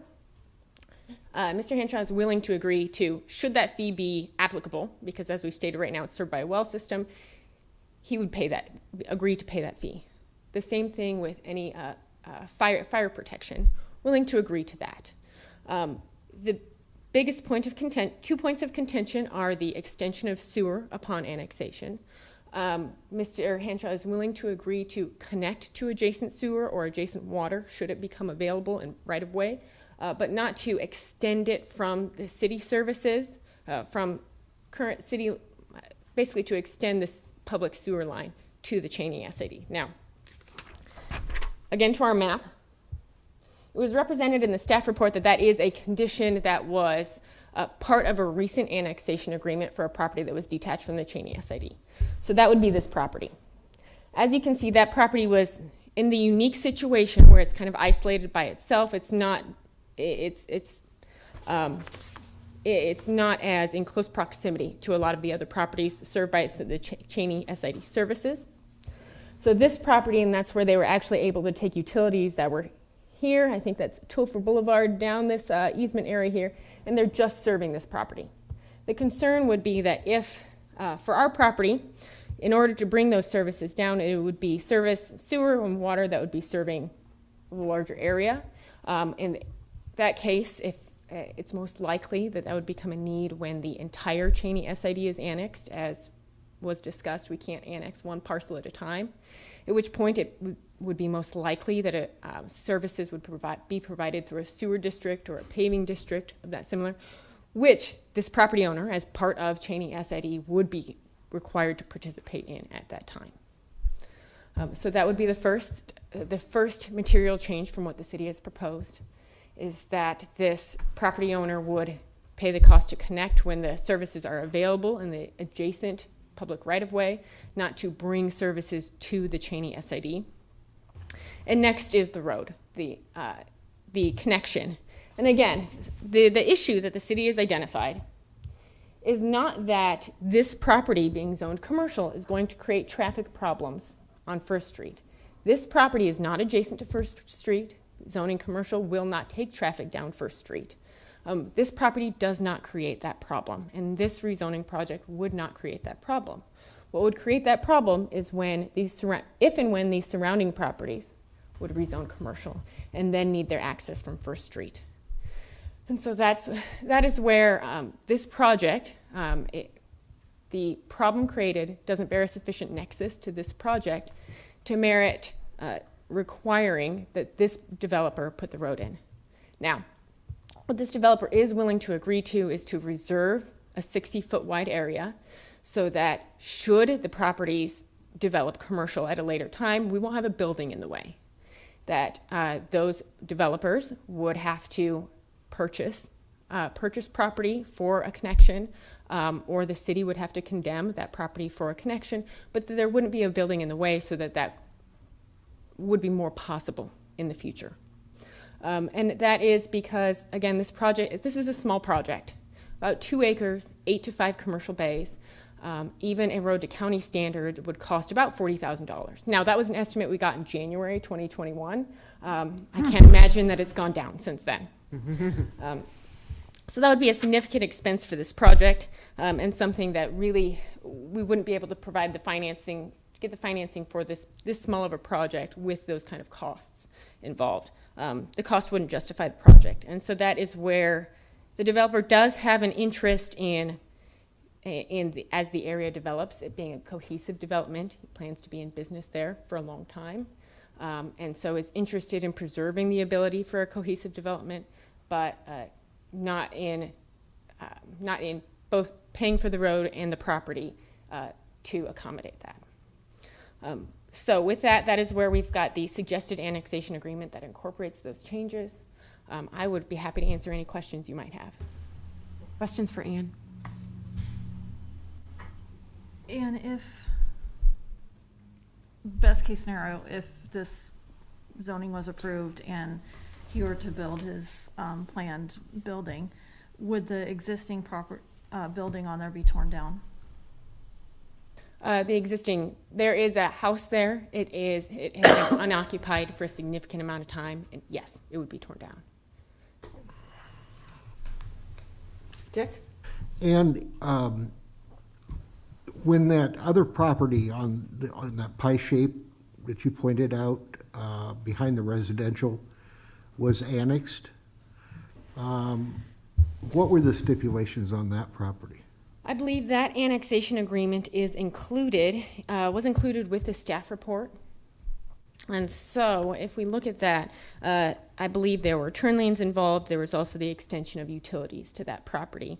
But those were utilities that served the entirety of that property, extension to that property, and that accommodate the traffic to that property. Did I answer your question? Yeah, my thinking is that with lack of cooperation of the other landowners around that property, that this may be ahead of itself, that those other properties may wake up or come to the table, which would allow a better planning of the whole area on that.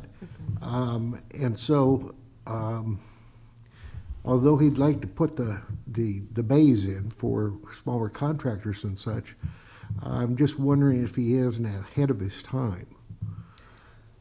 What I can say is that first, the property is, as of now, the property doesn't have much use where it is. It's not adequate for agricultural, it's not ideal for residential, and so to not allow a change of zone would be basically to require it to remain vacant and unused.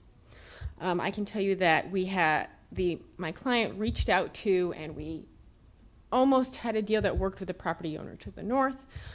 We reached out to the property owners to the east, and that as of now, no one is interested in the expense and the investment that it would take to bring this commercial. And so that is why ideally it would be a bigger development, but right now to make this use of this property, we need to push forward with where it is today. And so you're willing to say to relinquish any fire access or fire assistance and any sheriff's assistance and so on? We understand that we're outside the city limits, and we would have the services available to properties outside the city limits. Yes. Okay. Anything else? Thanks, Ann. Thank you. Testimony in support of this application.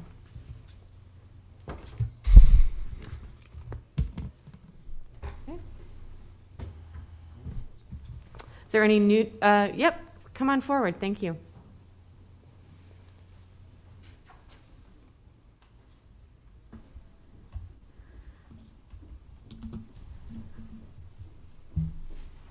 My name is Bill Renschler. I am the property owner to the north, 8200 South 91st Street. Next month I will have been on that property for 30 years. And so I've grown up with that, and it's very intimate to me. I think everything that Ann had talked about, it's a unique location to the south there. I am interested also. I think 30 years ago, probably 25 to 28 years ago, people said, this property will be commercial. And it's always, people have talked about that being the zoning future for that area. And I know they talked about the problem with the road. We just didn't have enough time to get everything worked out. I think what she said in terms of the problems will probably exist more as people in the east, and I see that happening. I mean, these people will do that. I'm to the north, so that potentially I will be asking also at some point for a change to commercial zoning, which would expand that development to the property and also to the north as well. So that could make things on that corner a little more workable as well. But from my perspective, I am not against this project, and in fact, I would advocate for it. And if there's any questions, I would. Is yours the smaller lot or the furthest north lot? It's both. Okay. Yeah. It's 2.25 acres. Okay, Thank you. And you're not quite at the point where you're ready for that kind of change for yourself, but see that coming in the future, is that correct? The problem with the problem was with the road a little bit. I've been trying to work with Chance and Ann a little bit. Well, the road was sort of a problem, and then also there was a problem with easements on the north edge of my property to allow a bike path to go underneath there. And as right now, it's just taken too much easements from my property to be able to work out all the things that we had been trying to accomplish together. So that easement you mentioned, there was mention in that in some email communication that Ann had in our packet as well, and I meant to ask about that. That's on the north side of your property? Yes. Okay, so along... It's along the north side, but it actually, the easements, from what I saw in a picture today, is almost a third of my property. So, I mean, it's sort of like, and there's really ways to get a bike path over and through there without taking easements on a third of my property. Like I said, I've lived there for 30 years. Right. Yeah. Okay. Thank you for coming forward. Any other questions? Thank you so much. Thanks. Any other testimony in support? Is there any neutral testimony or testimony in opposition? Okay, staff questions? We have any questions for Brian? Looks like you're off the hook. Okay, applicant rebuttal. Do you have anything you'd like to add? Okay. Move to close public hearing. Second, Campbell. Jerry? Okay. Ball. Yes. Campbell. Yes. Core. Yes. Cruz. Yes. Edens. Yes. Joy. Yes. Rodenberg. Yes. Ryman Yost. Yes. Edgerton. Yes. Motion carried 9-0. Is there a motion? I would move to deny change of zone to 0036 core. I would Go ahead. second Cruz. All right, discussion. I appreciate what Chance and Ann are trying to do here, but the way that the city in Lancaster County has done business for a long time is not to, this isn't a very friendly phrase, but to pass the buck to the next, developer around. And so I don't really feel comfortable setting that precedent with this application at this time. Maybe in the future, as more of those neighboring properties are ready to switch over to commercial, I think this would be very appropriate, but just right now, it's too early, I think, unfortunately. Anyone else?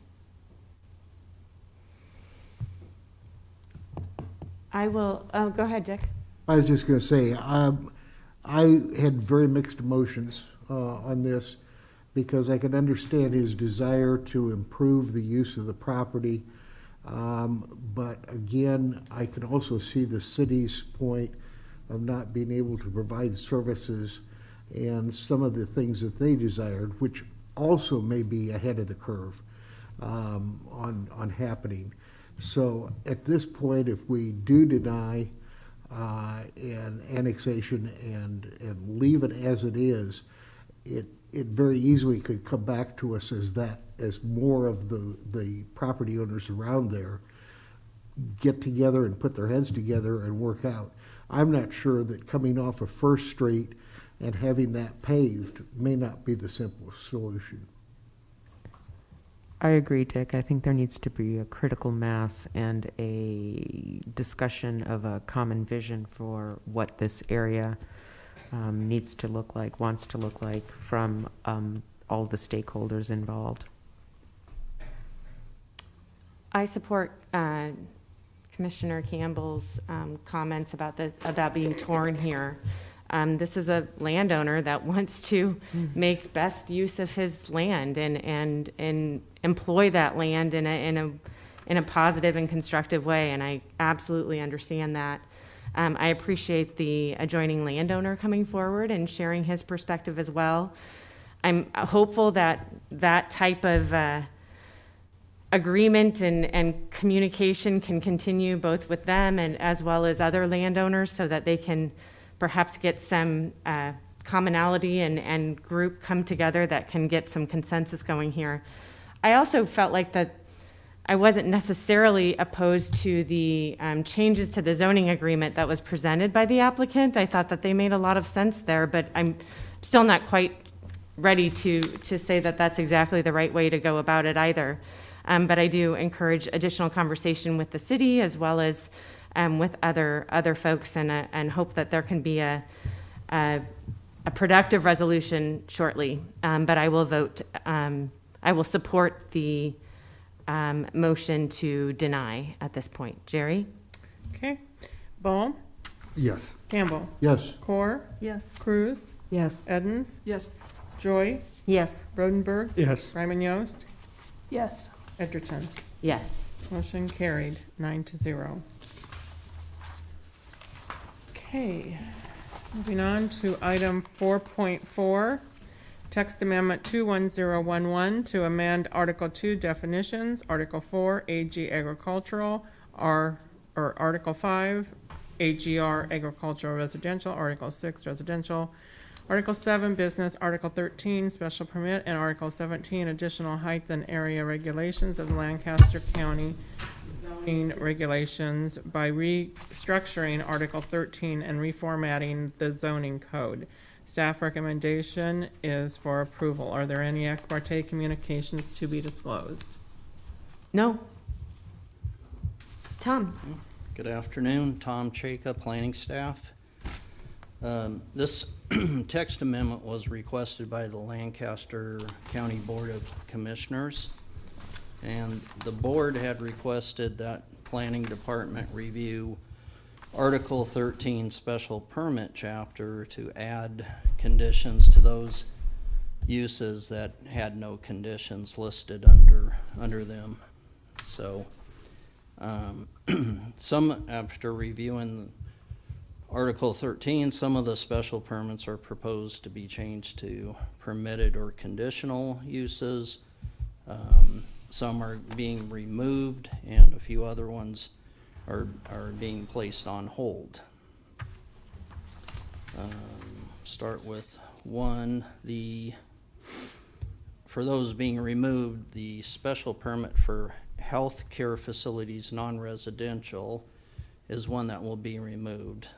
This would be, the use for this type would be like a hospital or a medical clinic. Special permit's never been used since the adoption of the zoning code in 1979. And we feel that this use is more appropriate in a town or city and not in the unincorporated parts of the county. So this would actually no longer be a use anywhere in the zoning code. Next one, cemeteries. Currently our special permit in the R or I district, that would be removed as a special permit and be removed as a use in the R and I district. Special permits never been used, and cemeteries need quite a bit of land and should be in the AG or the AGR districts if they're outside of the incorporated towns. Next one, private recreational activities is being removed from the special permit chapter and would be a permitted use in the AG chapter. Private recreational would be items that you would be allowed to do on your property without a dwelling. Currently, accessory buildings, accessory structures are only allowed if you have a dwelling on the property. The only exception to that is agricultural related buildings on lots of 20 acres or more. This would allow a person to develop things on their property, such as obstacle course, physical fitness course, deer stands, boat docks, etc., and accessory buildings. Special permit was used one time a few years back, a few years, probably more like 10 or so, for a person who wanted to build a cabin on their property. The cabin did not meet the building code for a dwelling, and so they had to use the special permit. By moving this over to permitted, a person would be able to build a cabin or just, just a small building with maybe just a bathroom and a place to relax on their property, and that would be permitted. As part of that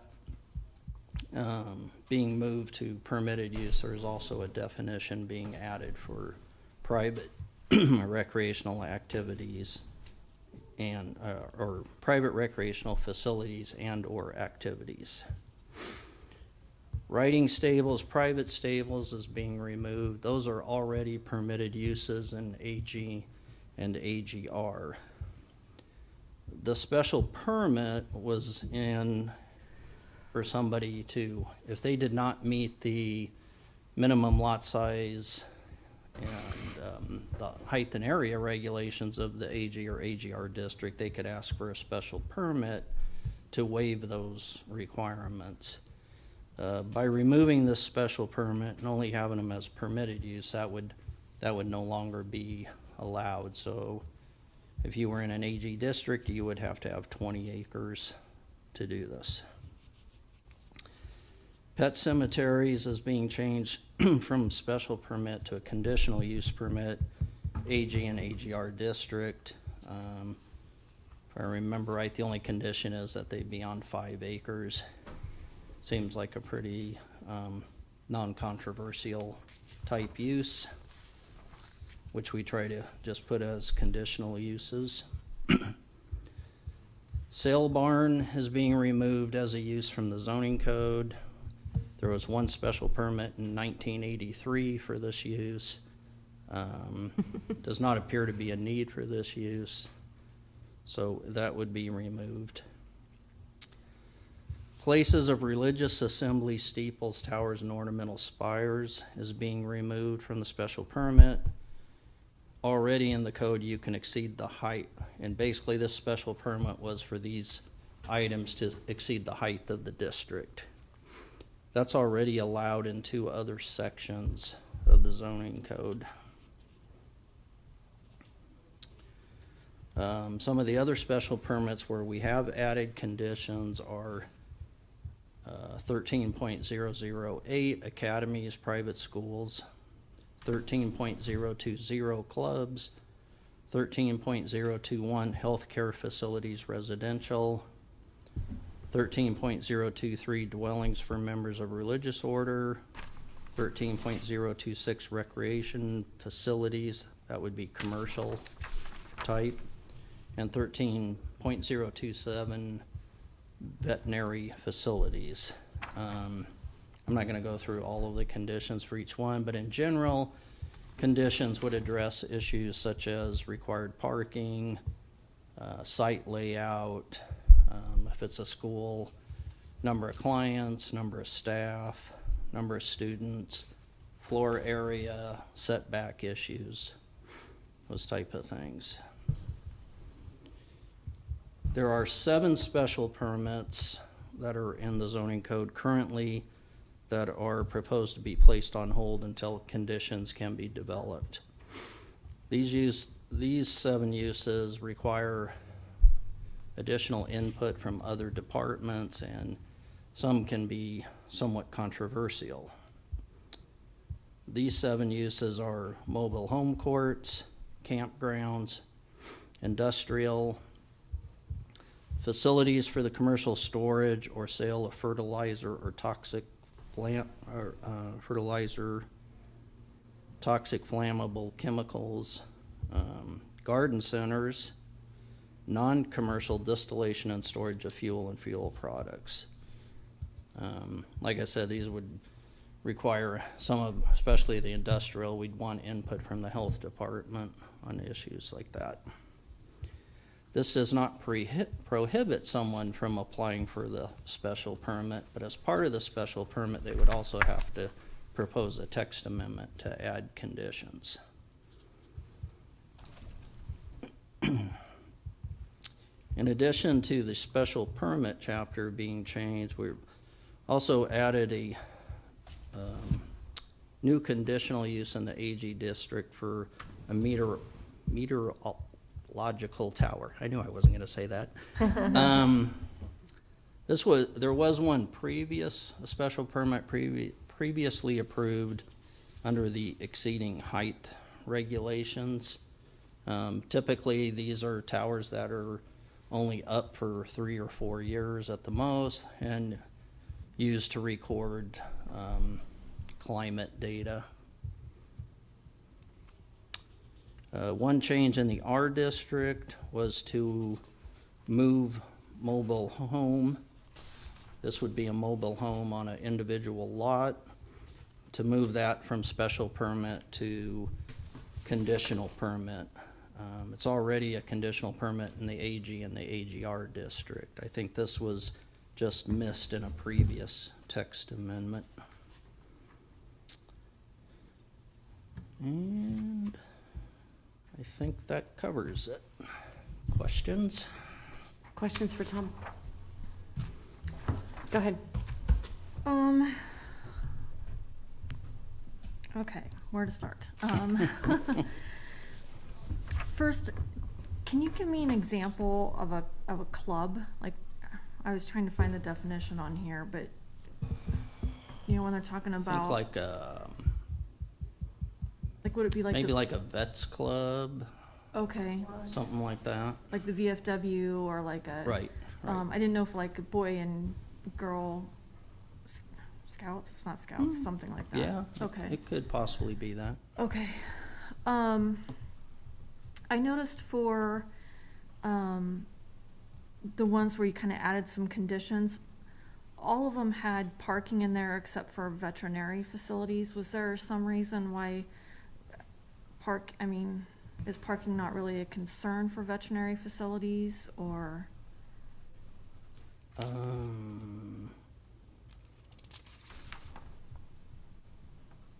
Well, let's see. I don't know if that was just something we didn't, I don't think, since it has to be on 10 acres, I don't think parking would be an issue. Okay. I'm gonna go to the sale barn one and auctions. Mm-hmm. Is there a limit to the number of auctions that a property can have in a year? You know, like I know there's rules about garage sales in the side city limits. Is there anything like that for auctions being held? I'm not aware of any. Okay. I mean, I suppose if somebody was doing it every week then, or even once a month, you might, I don't know where the line is drawn between it now becoming a commercial business as opposed to just having an auction every so often. They don't need to have like a permit or anything to hold an auction? Not that I'm aware of. Okay. For the private recreational activities, and I know this is kind of splitting hairs a little bit, I'm just kind of curious. It talks about accessory buildings, you know, can have electricity, heating, air conditioning, bathroom, and sitting area, but it doesn't qualify as a dwelling unit. What qualifies or does not qualify it? I mean, because a dwelling unit has all those things, so I'm. Well, my understanding from talking previously with building and safety is you have to have a full kitchen to be a dwelling unit. And so when you were talking about, you know, like someone built that cabin, you know, that example, so it probably didn't have a full kitchen and that's why it couldn't be called a. Right. Well, there was, if I remember right, there were some other building code issues it had. Okay. I don't even think it had an indoor bathroom. Oh, wow. Okay. Well, that I could understand. Oh, and okay, so I apologize for this, but I did not have time to send you an email beforehand. I noticed two I would just call them typos in the actual code. Okay. So 13.021, under the healthcare facilities residential, letter B. 2-1, yes. I think it says, it's the last sentence before option number 1. So for individuals 60 years of age or older and one family acting as a residential caretaker. Maybe they mean family member?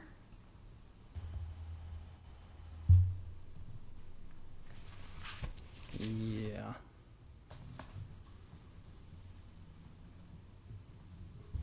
I think so. And then I found one other one. This one is in 13.027, the veterinary facilities. Could be a caretaker, though. You'd allow an entire dwelling unit. Yeah, I think we took this off the city. But I think that meant like one family, like they could have their own dwelling unit. So if you had a healthcare facility, theory, you could have had a whole family living there. Or one person. I don't know what it means. It doesn't necessarily mean a family member of these 4 individuals. Well, we'll look into that. Okay, here's the other one. What was the other one? 13.027. It's veterinary facilities, and it's letter B again.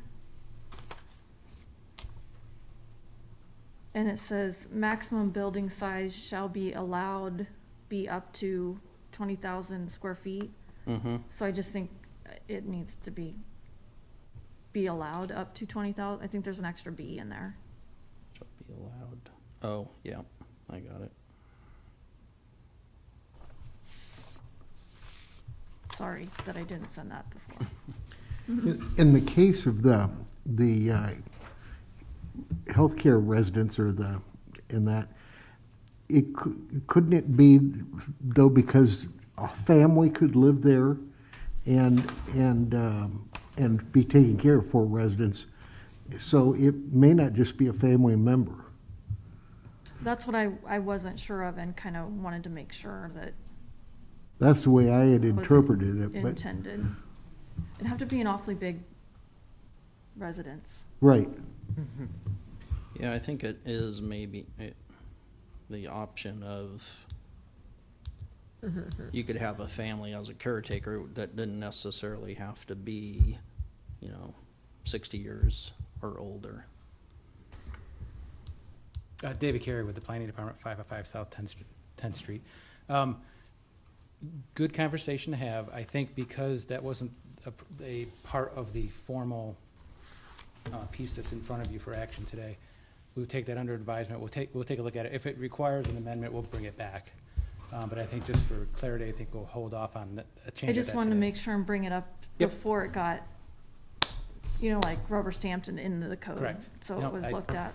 We're aware of it now. We'll look at it, and if it does warrant a change, we'll bring another amendment in front of you for that purpose. Thank you. Okay, thank you. And Tom, basically, for those that you're putting on hold, if someone wants to come forward for a special permit on any one of those items, as I'm reading it, you want them to develop their suggested parameters. Yeah, they would submit a application for a text change with proposed conditions, and then we would work with them. Okay? So it doesn't eliminate them, those coming forward. Correct. Okay. Any other questions for Tom? Yeah, okay, yes, I do. Hi, Tom. So when you're talking about the concepts of things are not allowed anymore in, like the riding stables, unless you had 20 acres, what happens to those people that don't have 20 acres? They wouldn't be able to do it. They wouldn't be able to do it at all? They can have it for themselves. We're talking about commercial, where you're boarding other people's horses, or, doing, I think, riding lessons as a business. Okay.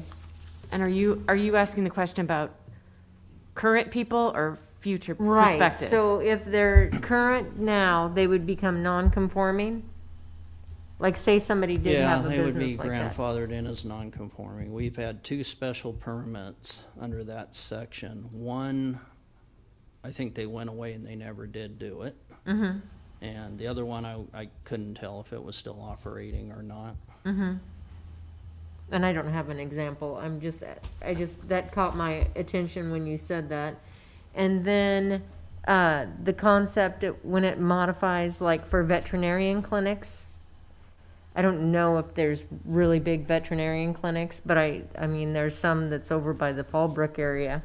And, so those would become non-conforming as of right now? That one north of Fallbrook is in the city 3 mile. So, under city zoning.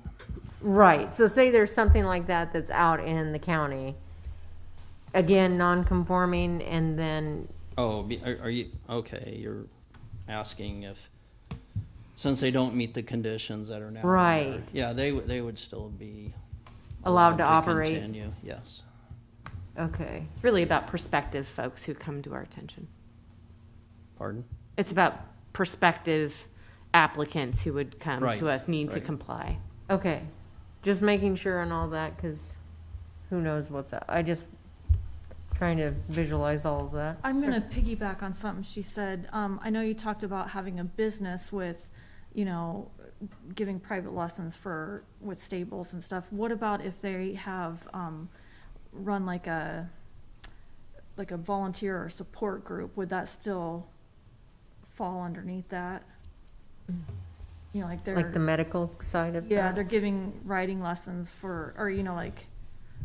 Well, I know the one I did, and they got a special permit only because they didn't have, I don't think they had 20 acres, and it was for equitherapy. Yeah. Mm-hmm. And they had to do the special permit, so, they would have to have 20 acres.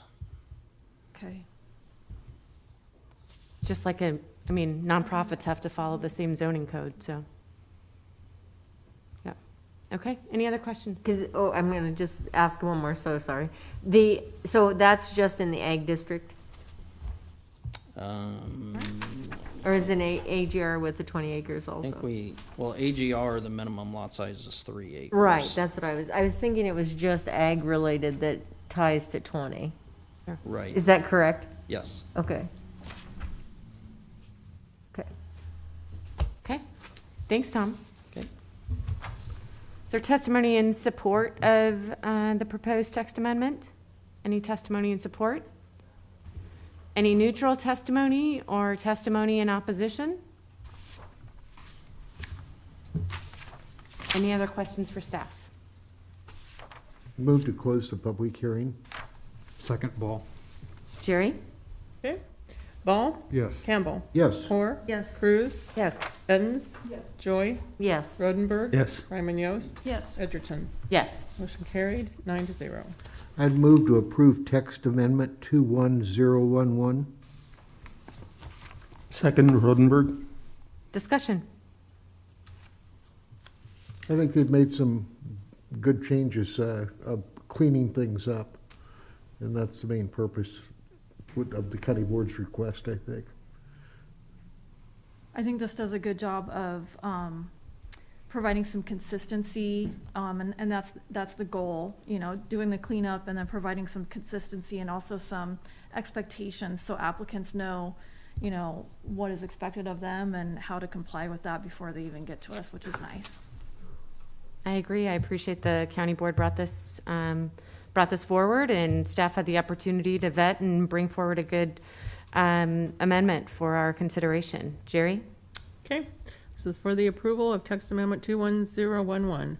Ball? Yes. Campbell? Yes. Hoare? Yes. Cruz? Yes. Edens? Yes. Joy? Yes.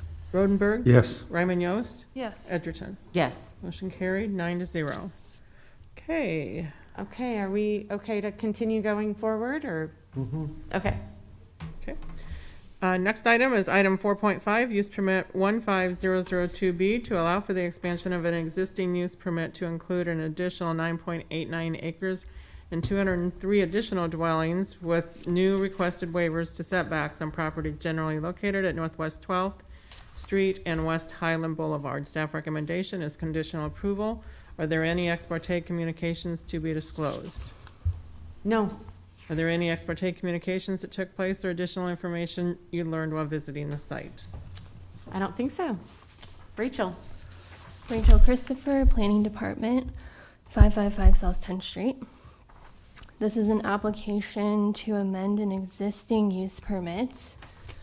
The location is at Northwest 12th Street and West Highland Boulevard. And the proposal is to expand the existing use permit and apartment complex to include about 9 acres to the south and 203 additional multifamily dwelling units. As far as surrounding land uses, to the west is the airport, to the north is the Highlands Golf Course, to the east is single-family residential, and then to the south is I-2 industrial zoning. This use here to the south in the industrial zoning is an office use, and then we have some vacant land over to the southwest.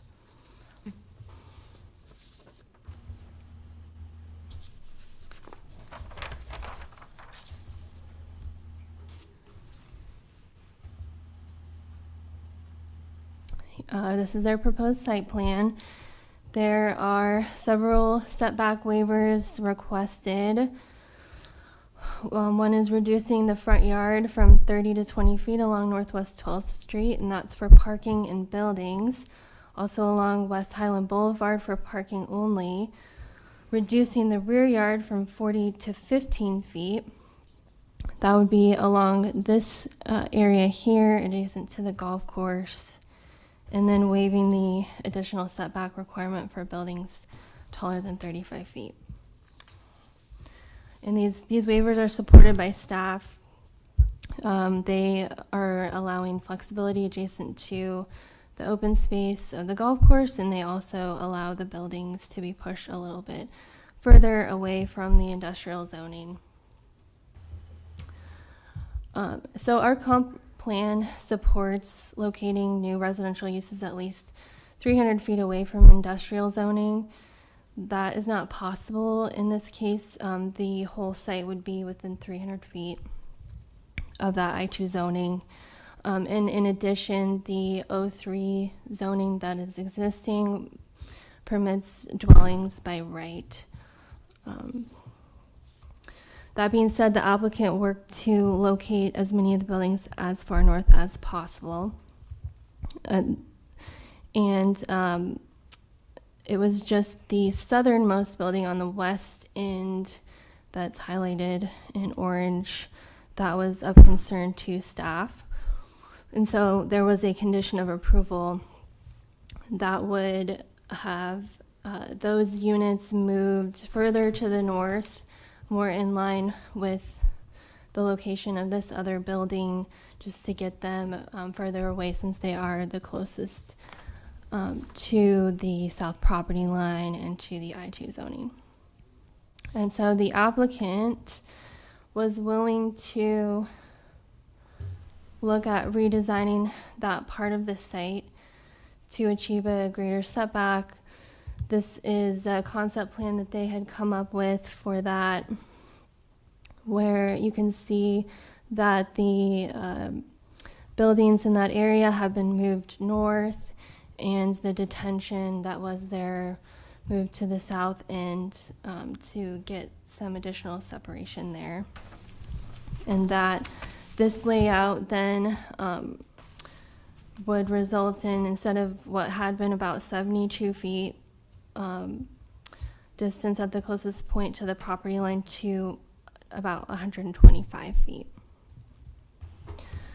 And then in terms of other conditions, really the only other major one would be over on Northwest 12th Street, that they would be required to dedicate some right-of-way there for a right turn lane in that location.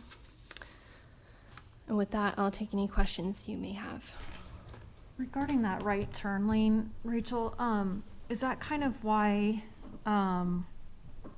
they need that reduced setback you know, I mean, that's gonna encroach a little bit. No, I don't believe that's the reason for it.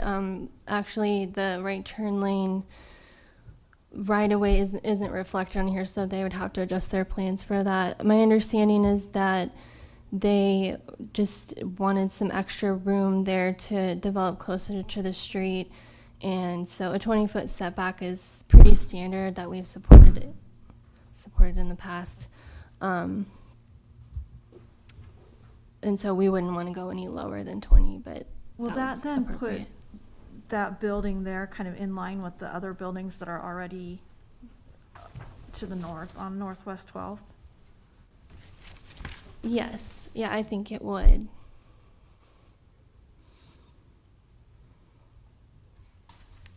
Any other questions? Just to clarify, you said that building that's on the I-zone land to the south is an office? Yes, it's But it could change to some industrial use in the future? that's correct, yes. It's currently, I think, owned by the federal government in an office use, but it could change in the future. Okay. Actually, Go ahead. additional question. So with the change of the site plan, you said it's 125 feet to the sight line, but do we know the additional to the office building, the additional length? Is it, To the office building, I don't have that dimension okay, exactly. It would be moving those units further away, however, from that office building. And staff have determined it would address our comments for that. I think it's probably also important to note that not only do we have that office building there, but that parcel right south of there, kind of with that V, is already zoned I-2, and even though there's nothing on there, you know, they could put an industrial use there that would be really close to the residential. I was curious, I noticed that across to the, so bad with direction, the O3 zoning that's on the screen, you know, just to the, on the other side of Northwest 12th Street. So is it I-2 all the way south, like towards, as you're going towards the airport, is that whole area there is I-2? Yes, there's a large I-2 area there that's off the image. Okay. Got it. Any other questions for Rachel? Thank you. Testimony from the applicant.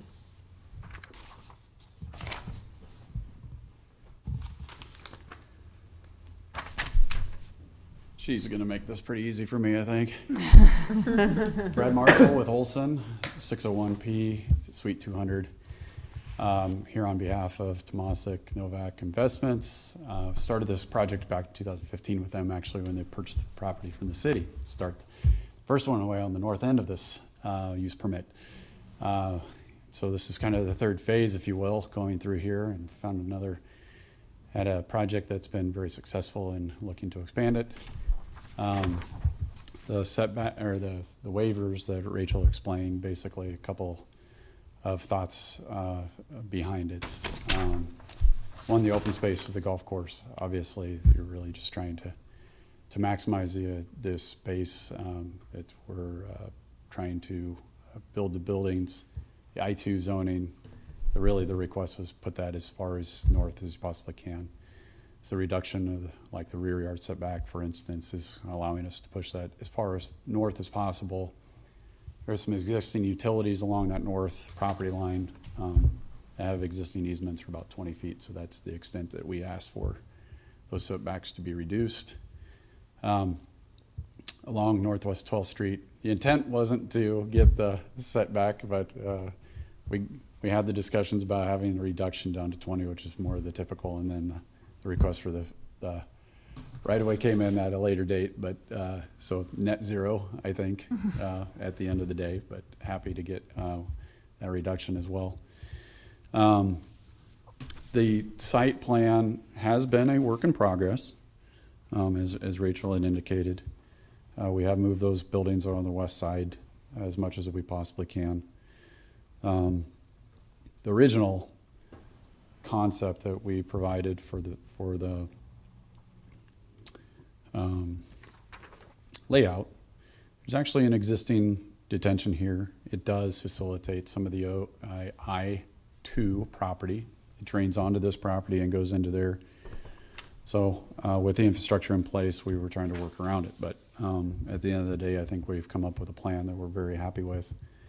We would relocate that detention actually south of those buildings, where we would be able to do some additional landscaping and buffer to have a little bit more maybe visual obstruction from the I-2 to the south.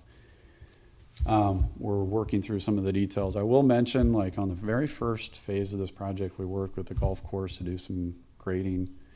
I think worked very well for the project. We are doing the same thing here. We're asking for some encroachments.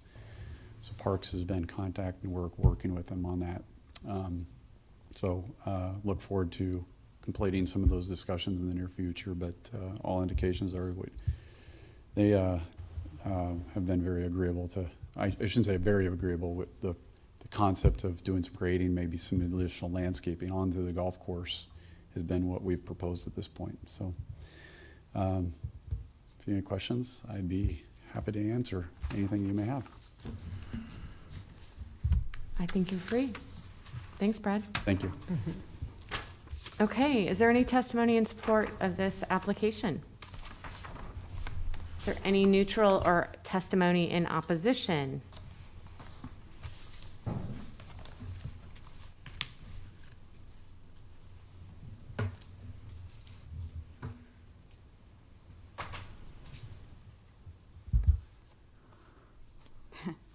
It's a little awkward with the N95.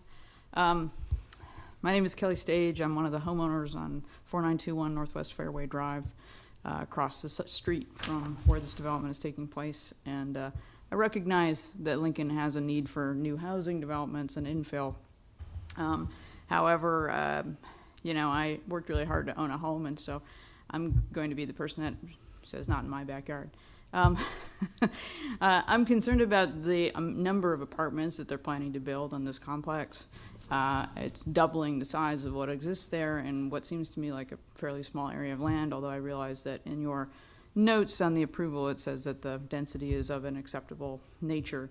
I'm really more concerned in some ways about the traffic, and I'm glad that at least in the report that the Planning Commission has offered the idea of having direct entrance from Northwest 12th to these buildings seems to have been nixed.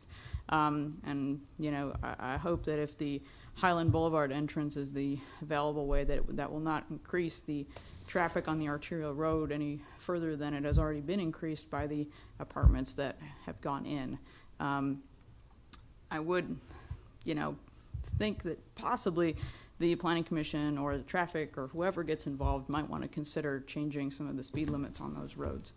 There was a really bad accident one day when the first set of apartments were built that involved a motorcycle, and there's a speedway that exists there sometimes. That's a bit ancillary to my concerns. I am concerned moreover about the challenges of grading this particular land, which has a pretty good hill, as is noted in some of the documents that has been submitted by the engineering firm, and that's going to contribute to a lot of noise, dirt, and aggravation on the behalf of the homeowners for the next several years. The last project took quite a while to complete, and the layer of dirt inside my house was interesting. I realize these concerns are first world problems compared to the concerns of housing in this city, and that there's this considerable crunch. However, I also would not consider these apartments, if they are in line with what's already on this property, to be particularly affordable. And I question, just in the future, for this planning department to think about how we're actually meeting the needs of housing in this city. Most of the apartments on these that exist now on this block start at $900, with some of them going up to $1,700 a month, which is, I'm going to be honest, a lot more than I pay for my mortgage. So I'm a little concerned about how well these apartments are going to fill in the next several years, whether they're really meeting the needs that the city has, and whether we're putting things in any possible land we can when we also have these concerns about industrial places. You know, I question that our practices when we are, you know, looking for the, you know, here's a spot of land we can put up houses. I get that we have these issues in our city and that we want to infill, but I always assumed when I bought the house that was a commercial space, and that if it was developed it would be for commercial purposes in some ways. Office building went in, and that seemed fairly reasonable, and I wouldn't object probably if there was another office building going in. But I really don't know that these are meeting some of the needs that we have, and I'm not really looking forward to the next few years of development. I realize that probably isn't going to have a lot of impact on what you guys have to think about it, but I wouldn't feel right if I didn't say my piece and take that opportunity. So thank you for listening to me today and for doing your jobs. I do have a quick question for you. Yep. You mentioned, let me pull this up here. You mentioned that your house is on Northwest Fairway, Yeah. is that correct? Mm-hmm. So where do you enter? It looks like on the tiny little map I have in front of me that you probably don't, do you enter from Northwest 12th into the development? No, on Northwest 10th. On Northwest 10th, okay. Yeah, So the direct passage Yep. on 12th is farther up, and it's more parallel. So from Highland Boulevard onto Northwest 10th, is that correct? Yep. And so into the neighborhood, into your development then, on Northwest 12th, is Isaac the only entrance into? In that area, yes. Okay. And it looks like the existing apartments that are there have several entryways into their development. I think they just have the entryway at Isaac to the left. Oh, okay. I think that's the only way in right now.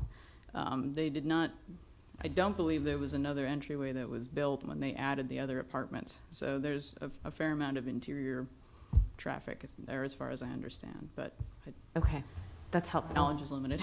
Sure, sure. No, thank you, and thank you for your testimony. Thank you. Any other questions? Thank you. Yeah, thank you so much. Any other testimony in opposition? Any questions for staff? Applicant rebuttal. You have anything? Okay. Move to close the public hearing. Second, Core. Jerry? Ball? Yes. Campbell? Yes.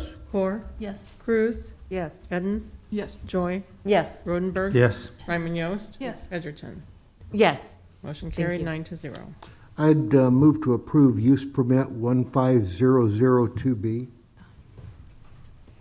Second, Rodenberg. Discussion.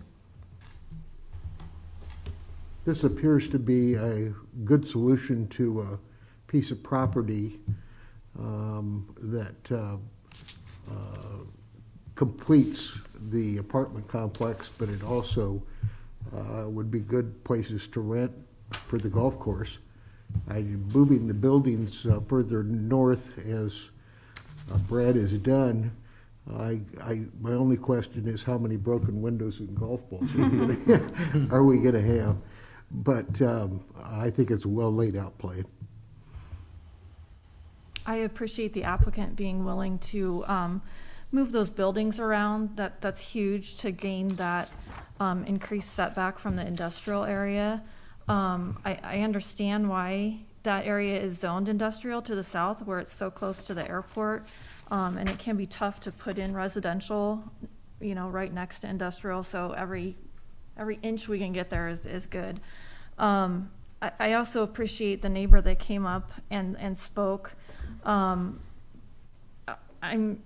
think, I'm not 100% sure on this, but like LTU would have to look at traffic and determine about speed limits and see if they needed to be lowered in that area.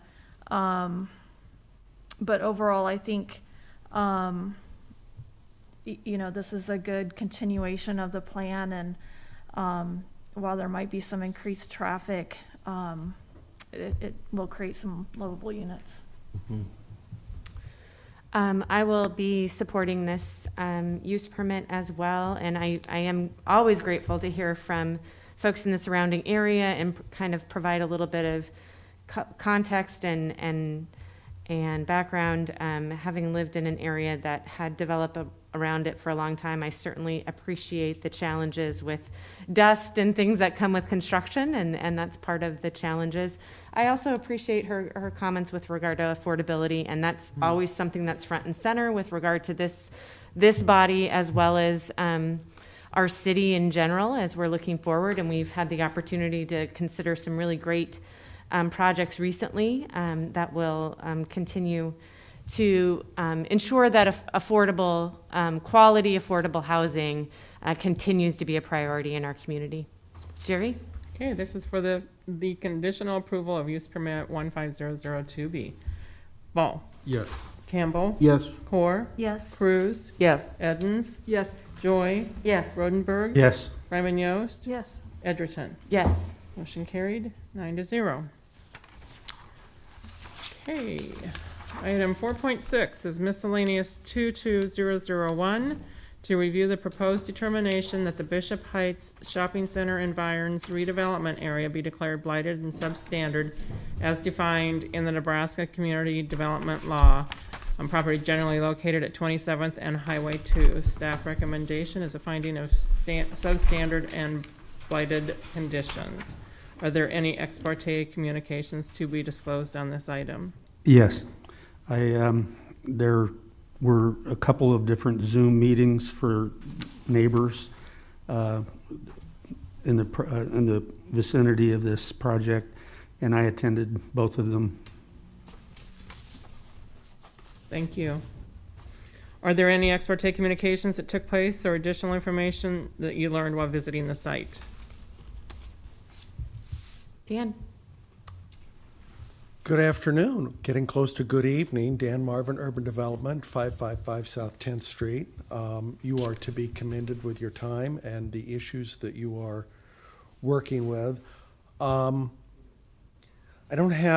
have organized my thoughts, but then as I've thought here, and let me just kind of give you a background on the stages and the steps that we're taking on this particular area. What is before you is a blight study, which was commissioned by Tim Keelan in 2019. We subsequently, last fall, asked Tim, as he changed his mind, and he did forward us an email, which I will read into the record. As per your recent email request regarding the Bishop Heights Shopping Center Environs Redevelopment Area Blight and Substandard Study, see attached, completed by Hannah Keelan in December of 2019. I visited and reviewed the redevelopment area today, October 20th, 2021, to confirm that our 2019 blight and substandard criteria findings. In general, no physical improvements and/or redevelopment efforts have occurred within the redevelopment area since the completion of this study, thus no change to our blight and substandard findings in 2019. Important to note, the study documented 6 structures, of which 4 were determined to have minor to major deterioration, and the age of all structures was over 40 years. These conditions still exist, with the opinion that the overall physical condition of the area has worsened since the completion of the 2019 study. Note the attached pictures, which I will share with you. Note the attached pictures of the conditions. It is the opinion of Hannah Keelan that the number, degree, and distribution of blight and substandard factors as documented in December 19 study still exists today, and thus the Bishop Heights Shopping Center environs redevelopment area warrants being officially declared blighted and substandard by the City of Lincoln. So this is, we'll just take you, which is an area that many of us drive by. This is the south end. This used to be what was one time called a Norwest Bank, and this was Shopco. And this area, I know this well because I used to live down the street on Woods Boulevard. This used to be a Russ's. And this was the liquor store for Jack Shack, and this is where Jack Shack was. I love this. So the item that's before you is that this is a blighted and substandard, and I think that it's well documented that it is, and that's the question that's before you. But I think that oftentimes neighbors will say, well, what's going to happen in my neighborhood? What's going to happen? And, you know, this is the larger map of what we're talking about. The Arby's is down here. The Wells Fargo Bank is here. And then this area Oh, you're too outlined- zoomed. Thank you. outlined as well up here. It's an old US bank, and then a home that is on Kuchira Drive. So what happened in 2019, you'll notice in January of 2019, it's a Journal Star report, Shopko bankruptcy in 2019. This became vacated. The only use that I know that ever occurred was in what was the old Russ's, which then became a hardware store, which then became a temporary gymnastics center. The Shopko building has not been utilized during the time since Shopko closed. So I think that it does meet the standards of blight and substandard. We did talk again yesterday, and I asked Mr. Keelan to identify what he thought were the key elements that met the standard of blight and substandard. That was deteriorated and dilapidated structures, the age of the structures, the vacant and functionally economic obsolete structures, and the deteriorating site conditions. Those are the factors that are before you on your blight determination. The next stages that will come will be a redevelopment plan at some point in the future. The redevelopment plan, so this is more the Joe Friday version, just give me the facts.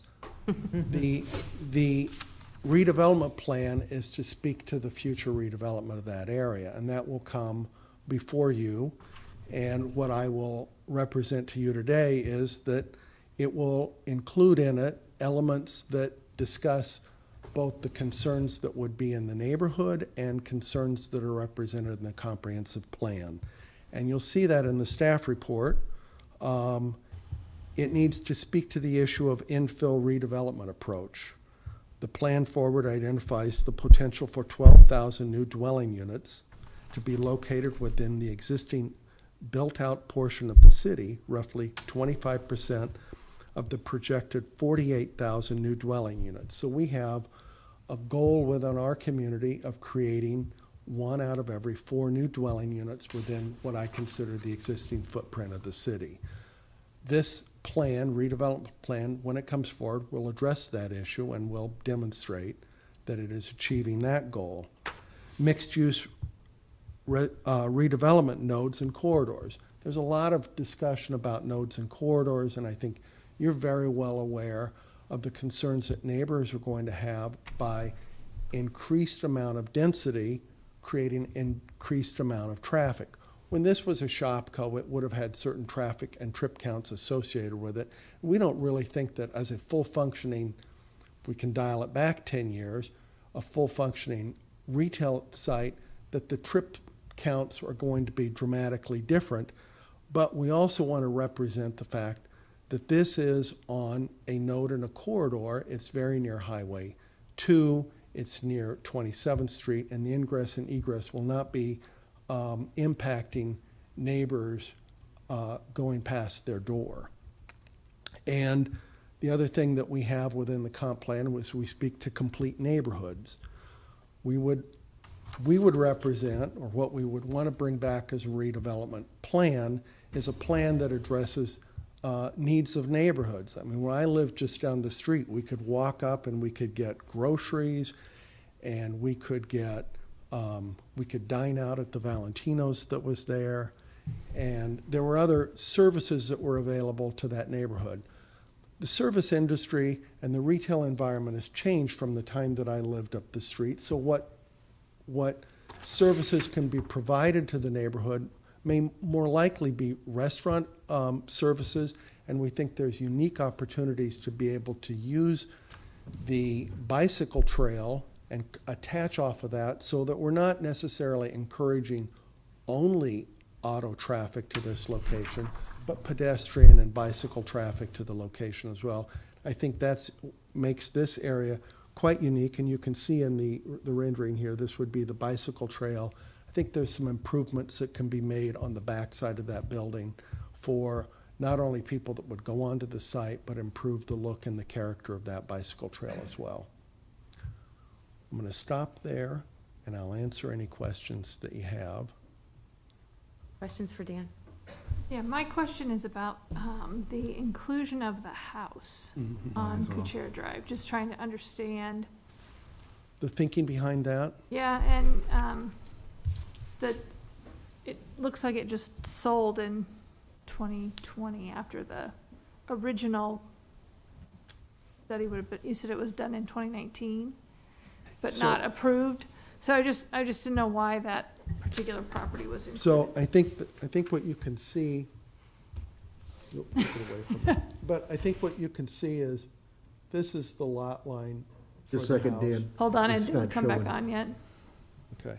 There we go. So what you can see is this is the lot line for the house. Yep.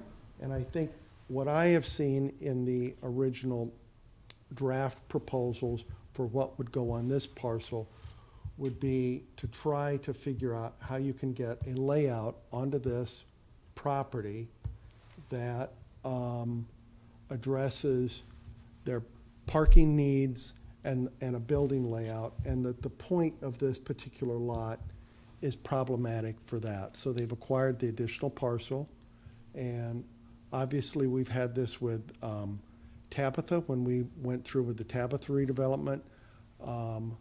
One of the opportunities that we would have to is have neighbors be able to express the concerns that they have there, and to see how we would be able to mitigate those with landscaping and screening, as we did with Tabitha and other developments that would come along there. I don't think that the case will be made that they would be taking access onto this property anywhere near Kuchera. They would still take access off of Woods Boulevard. So it's not trip counts that are going to be there, but I can understand neighbors having a concern about an encroachment into their neighborhood that's zoned residential. I will say, you know, because I did just look down the street here, this area right here, the reason it has such a large green setback is because even though this is a commercial development, parts of this area up the corridor were zoned residential to create bigger setbacks. So it's not as though residential zoning in and of itself is completely incompatible with commercial that would be next to it. I think what it is it speaks to the issue of how you have setbacks and how you create buffers to address the two competing interests, those the interest of the commercial and those the interest of the residential. So that home is just vacant? That home is owned by one of the developers, yes. And was that part of the original blight study? Yes, it was. Okay. I kind of have a follow-up question to that. How are, and I know that this has come up before, how is the blight study boundary determined? Is it based on the project they're doing? Is it based on, I mean, because when I look at this, you know, I think of like the Wells Fargo bank that's on the corner there. I don't think of that as dilapidated or, you know, meeting some of these characteristics, even though it might fit the definition. You know, are we, so I got kind of a two-prong. How is that boundary selected? And then the other thing that is a question in my mind is, I know the larger Shopco building is vacant at this point, but what about the businesses that are still there? Are they going to be kicked out? How is that gonna happen? How's that gonna affect them? I don't think there's any business. Yeah, I don't think there's any business. I don't think there's Fargo any is business. still operating there. Pardon? Yes. Wells Fargo still operates Oh, there. okay, so I will get to that. Let's answer Sure, first. Arby's is still going too. Yeah, and Arby, let's answer his first question. How do we determine the borders? We've taken a couple of blight studies through this body. We took one for Northwest 48th Street. We took one for, we took an area for Belmont. That was done simply to be able to use the extreme blight elements in there so that homeowners who purchase homes in those areas can acquire the home and get a $5,000 tax credit from the state. But those boundaries were set by the parameters that the blight studies rules allow, which in many cases it's the age of the structure. And generally, age of structure is a key element. That doesn't mean that all the structures have to be over 50 years, but the average age of the structure needs to be over 50 years. And in this particular case, this house is over 50 years to begin with. So it would meet within the age limitations, and I think that there was an anticipation that to better utilize the irregular shape of the lot, that if the developer acquired that property, there would be a way to address the future use of that lot and also be able to mitigate with buffers next to the neighborhood. Rich, did you have other questions? No, I didn't answer the other question, though. I'm sorry. Going on here. Wells Fargo and Arby's. Wells Fargo and Arby's, in the discussions that we've had with the developers, are outside that. As a matter of fact, I think Wells Fargo actually owns, or Arby's owns their property and Wells Fargo owns. So they're separate property owners. They're outside that area, and they were included in it because, again, a lot of times what we're looking for a blight area are kind of rational borders that fit within the boundaries of what we're trying to accomplish.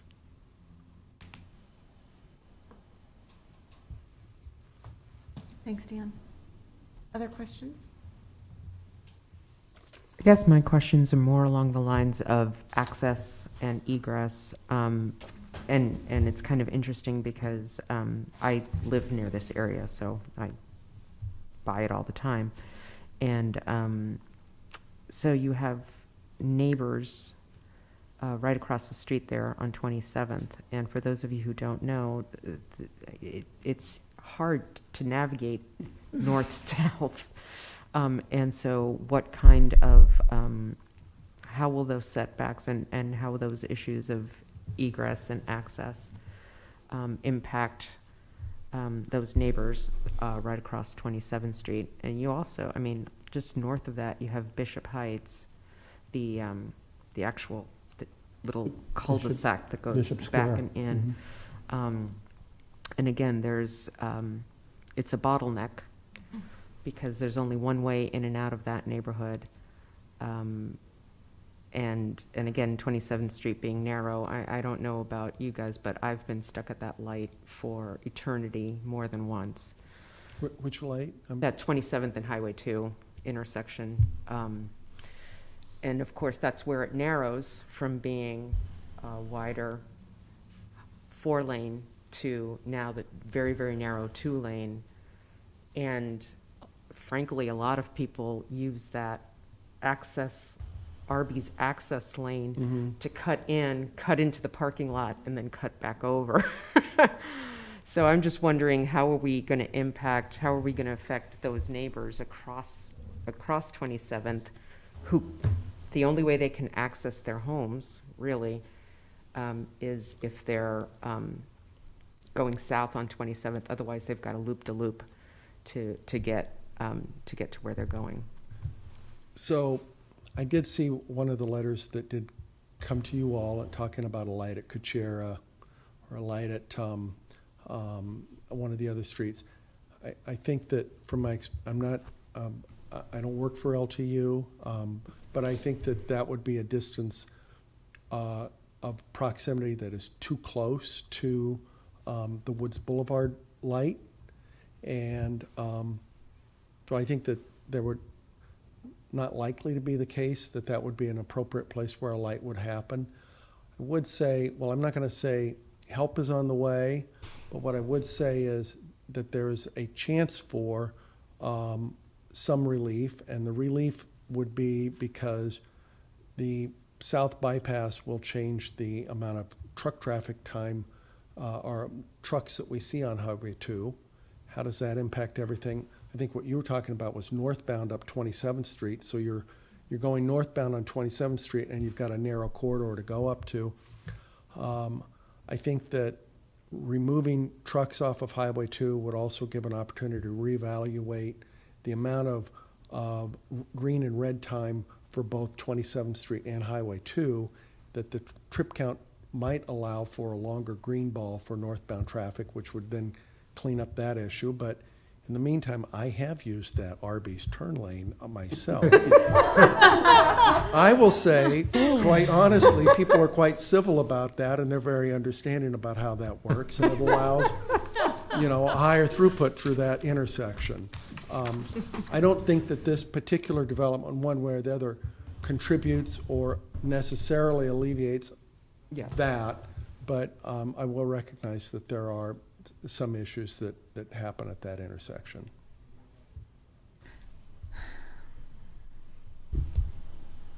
So there won't be any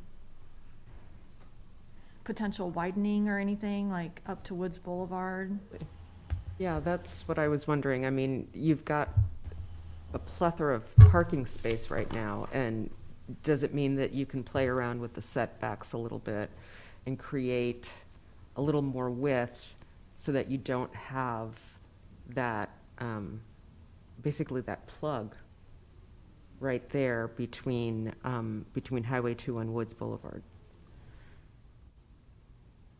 Because we'll take it under advisement and see. I know that from my experience with the neighborhood, I think that there's an interest in trying to keep, the farther you move up 27th Street, to try to keep the character that you are driving through a residential neighborhood. And that's the reason why the buffer strip exists in front of the Wells Fargo building, was to remind people that you're moving into a residential area. So I think there's compromises that could be had. I don't know that a turn lane at Woods Boulevard was warranted, but we can certainly think about that. Yeah, I don't know if it's so much about a turn lane at Woods Boulevard, so much as is there a way to use setbacks and to accommodate some width and also at the same time create some green and some buffering that basically kills two birds with one stone. You're kind of getting a little bit of width, maybe another lane that accommodates another lane or whatever, or allows people to branch off easily. And, oh, by the way, it's also green. It matches what's going on with the residences in front of Bishop Square, as well as a little bit to the north. Okay. I mean, literally, you can't walk your dog once you get to a certain point on 27th. And I always think of that as, if you want to make a city livable, you've got to build sidewalk where people can walk. And it gets tough after a certain point there. Right, right. Here comes Dave. David? David Carey with the Planning Department. Just want to remind everybody that we will have other opportunities to talk about the actual project when it comes forward. What's before you is the blighted and substandard, so we really need to keep focus on that. And it's not that the topic of how traffic will work with the project is not something to discuss, but at the current time, we don't have that information in front of us. And I know Dan just stated that, those types of things will be under consideration as we go forward with this, but we got to make sure we're focused on the blighted and substandard today, so. David, while you're up here, because I'm not sure that Dan might know this answer, but how does planning department decide when a blight study is on the consent agenda versus on public hearing? Sometimes it has to do with known comments that have already come in or we've had in the past about a certain location, so that might automatically keep it from the consent agenda. I think in this case, this is pretty high-profile location, and in some ways we want to make sure that we're talking about this project because it's coming forward and it's an exciting project and things like that. So, is there also a reason why the blighted study is coming before us, maybe before the redevelopment agreement portion, or, you know, like the next steps? Because I know sometimes we get them together, sometimes we get them apart. Normally, I don't think you'd get a blight study and a redevelopment plan together. We would want to get approval of a blight study so that then we can work towards getting a redevelopment plan. Once we have the redevelopment plan put together, we'll bring that back through, and then that will spell out the parameters and the goals of how we work on a redevelopment agreement. Thank you. It's not, this is a multi-step, as David has said, multiple opportunities for the community to weigh in, to review. I know some of the other issues that you see on zoning changes, it's one and done. This is a much more lengthy process, and there are potentially public funds that would come in, so that's appropriate. But it's not going to be over and done at this particular meeting. One thing that I did notice when you were presenting was that you listed at least 4 of the blighted items. And typically in the past, we've done 1 or more of those. So it did seem like there was a lot of stackables in the conditions of blighted. Yes. Okay. Yes. Just making sure I heard what you said. There's no question in the mind of Tim Keelan, who we've relied on multiple times for blight studies have been brought before this body. There's no doubt in his mind that this is not a leaner in any way, shape, or form. Right. Thank you for clarifying that. Any other final questions for staff at this time? Thank you, Dan. Okay.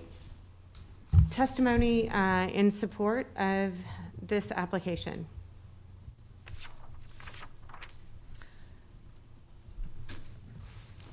Tim, did you need to come up?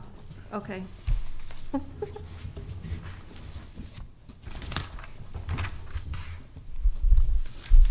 Good afternoon. My name is Kent Seacrest, representing the 3 developers that are working so hard together to do this development process.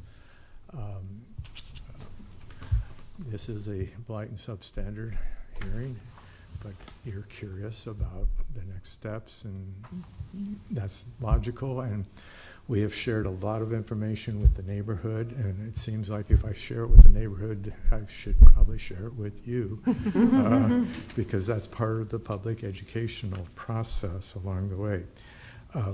Under the law, we have 3 steps to do tax increment financing: the blight and substandards first, and it has to be done separately.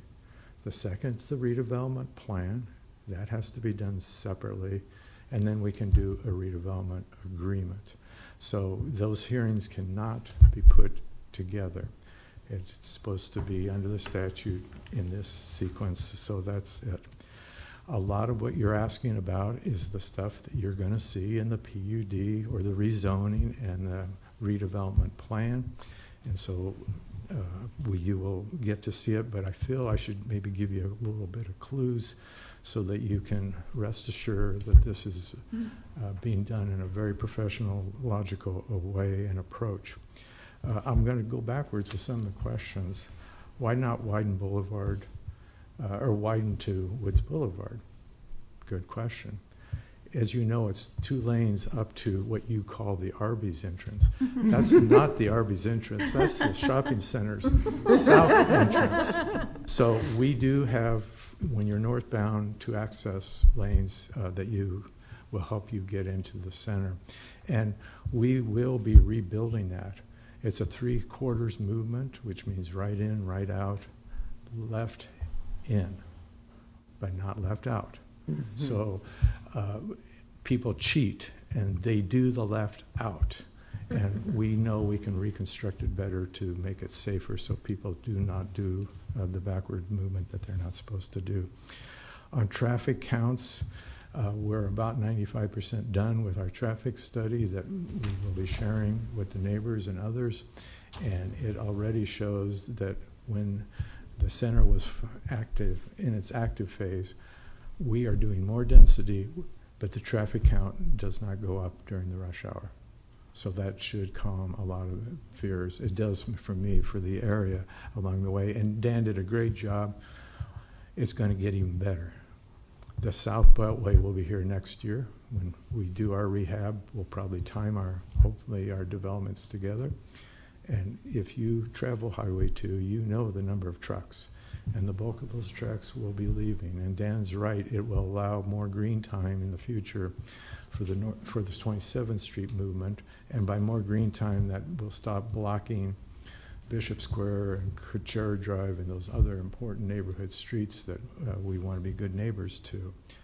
The other thing people don't realize is not just it's going to improve all sorts of north-south movements in Lincoln. From 10th Street to 14th Street to 40th Street to 48th, 56, I'm going to forget something here, 70th, 84th. When those trucks move over to the South Beltway, it's going to allow everybody more choices to get north and south. And I think you're going to actually see some 27th Street people shift to other streets because the traffic light movements will be able to increase for those north movements as well. So that to me is a real game changer for the neighborhood and makes me feel very positive along the way. The blight study, we chose that area because that's the area you're going to see redeveloped. It does include Wells Fargo. We thought we were going to be doing some redevelopment work on that site, but they chose not to participate. But for purposes of what we propose to do on Woods Boulevard and the trees along 27th, we think they are still our neighbor and we will be coordinating in a logical ways. Arby's is going to be, we've been told, they're going to bring their new prototype look in the near future. So again, they're doing their own thing, but again, it's because we're doing our own thing that they feel more confident in reinvesting, which I think is all very good news along the way. You asked the question, why include the residential house?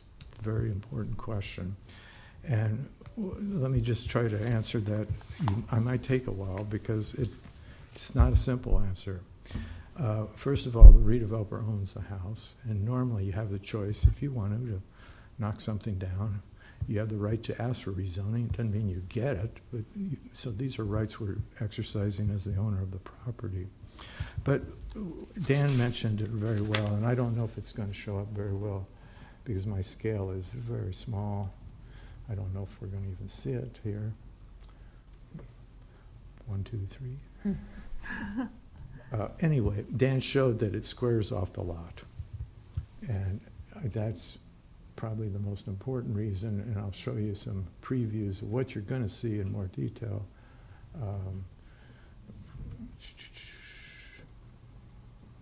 You can see that that house, if it is part of the development, it gives us a developable lot. Well, so you're now going to start to see ideas that you're going to see in the future, but I wanted to start to show it to you today because I know it concerns you. So we have two options for that piece north of Woods Boulevard to Couture. And this hand-drawn is that lot. And you're seeing what we call option one. Option one is one building that allows us to do probably more square feet, more density along the way, but the market might not want that big a building day one, so we are showing you option two. Well, if we don't have the lot, option two is off the table. And we think option two has some good merits. But we want to also talk to you about other things that we're proposing. And just to give you a little preview of what we're talking about, these are the buildings we're talking about. And as you know, as planners, we often, if this was a raw piece of land, and we proposed on that north piece office to transition into the southern shop-go, higher density retail busyness, you'd all applaud us as an office as a good transition. So that tells you right then and there that lot, if we didn't have a home on it and no other homes in the area, you probably would have said, yeah, that's an office use. What challenges it is by the fact that there is an existing house. But here's why we are really excited to bring that house in. Well, let me back and show you this drawing again. We already front Kuchera. It's not a pure 100% residential street. We are increasing the frontage for an office use, but it's already a residential street. But what this really does is, I call it the good neighbor policy. This is Kuchera. This is what you would call the residential house plus the land we already own on Kuchera. We plan with grading to put in an 8 to 10, maybe it's a little, I don't know for sure the size, but it's to hide the cars. So people on the residential street will be overlooking our parking lot totally and looking at what we call our proposed buildings, which I think are very attractive for the neighborhood look. And that's what it could look like if it's one bigger building. Here's what it could look like if we do two buildings in that footprint along the way. So by getting that house, we then build a retaining wall, which then allows the neighbors not to, when they drive back and forth, not to see our parking lot. If we don't have that house, we can't build that retaining wall. We're going to have to raise the grade, and they're going to have to see our cars, and we don't think that's what they want to do. And with that, I'd be glad to answer any questions you might have. Questions for Kent? I just want to thank you for being open and forthcoming and transparent. I mean, that goes a long way, I think. And we're not done talking to the neighbors. We know that, they know that.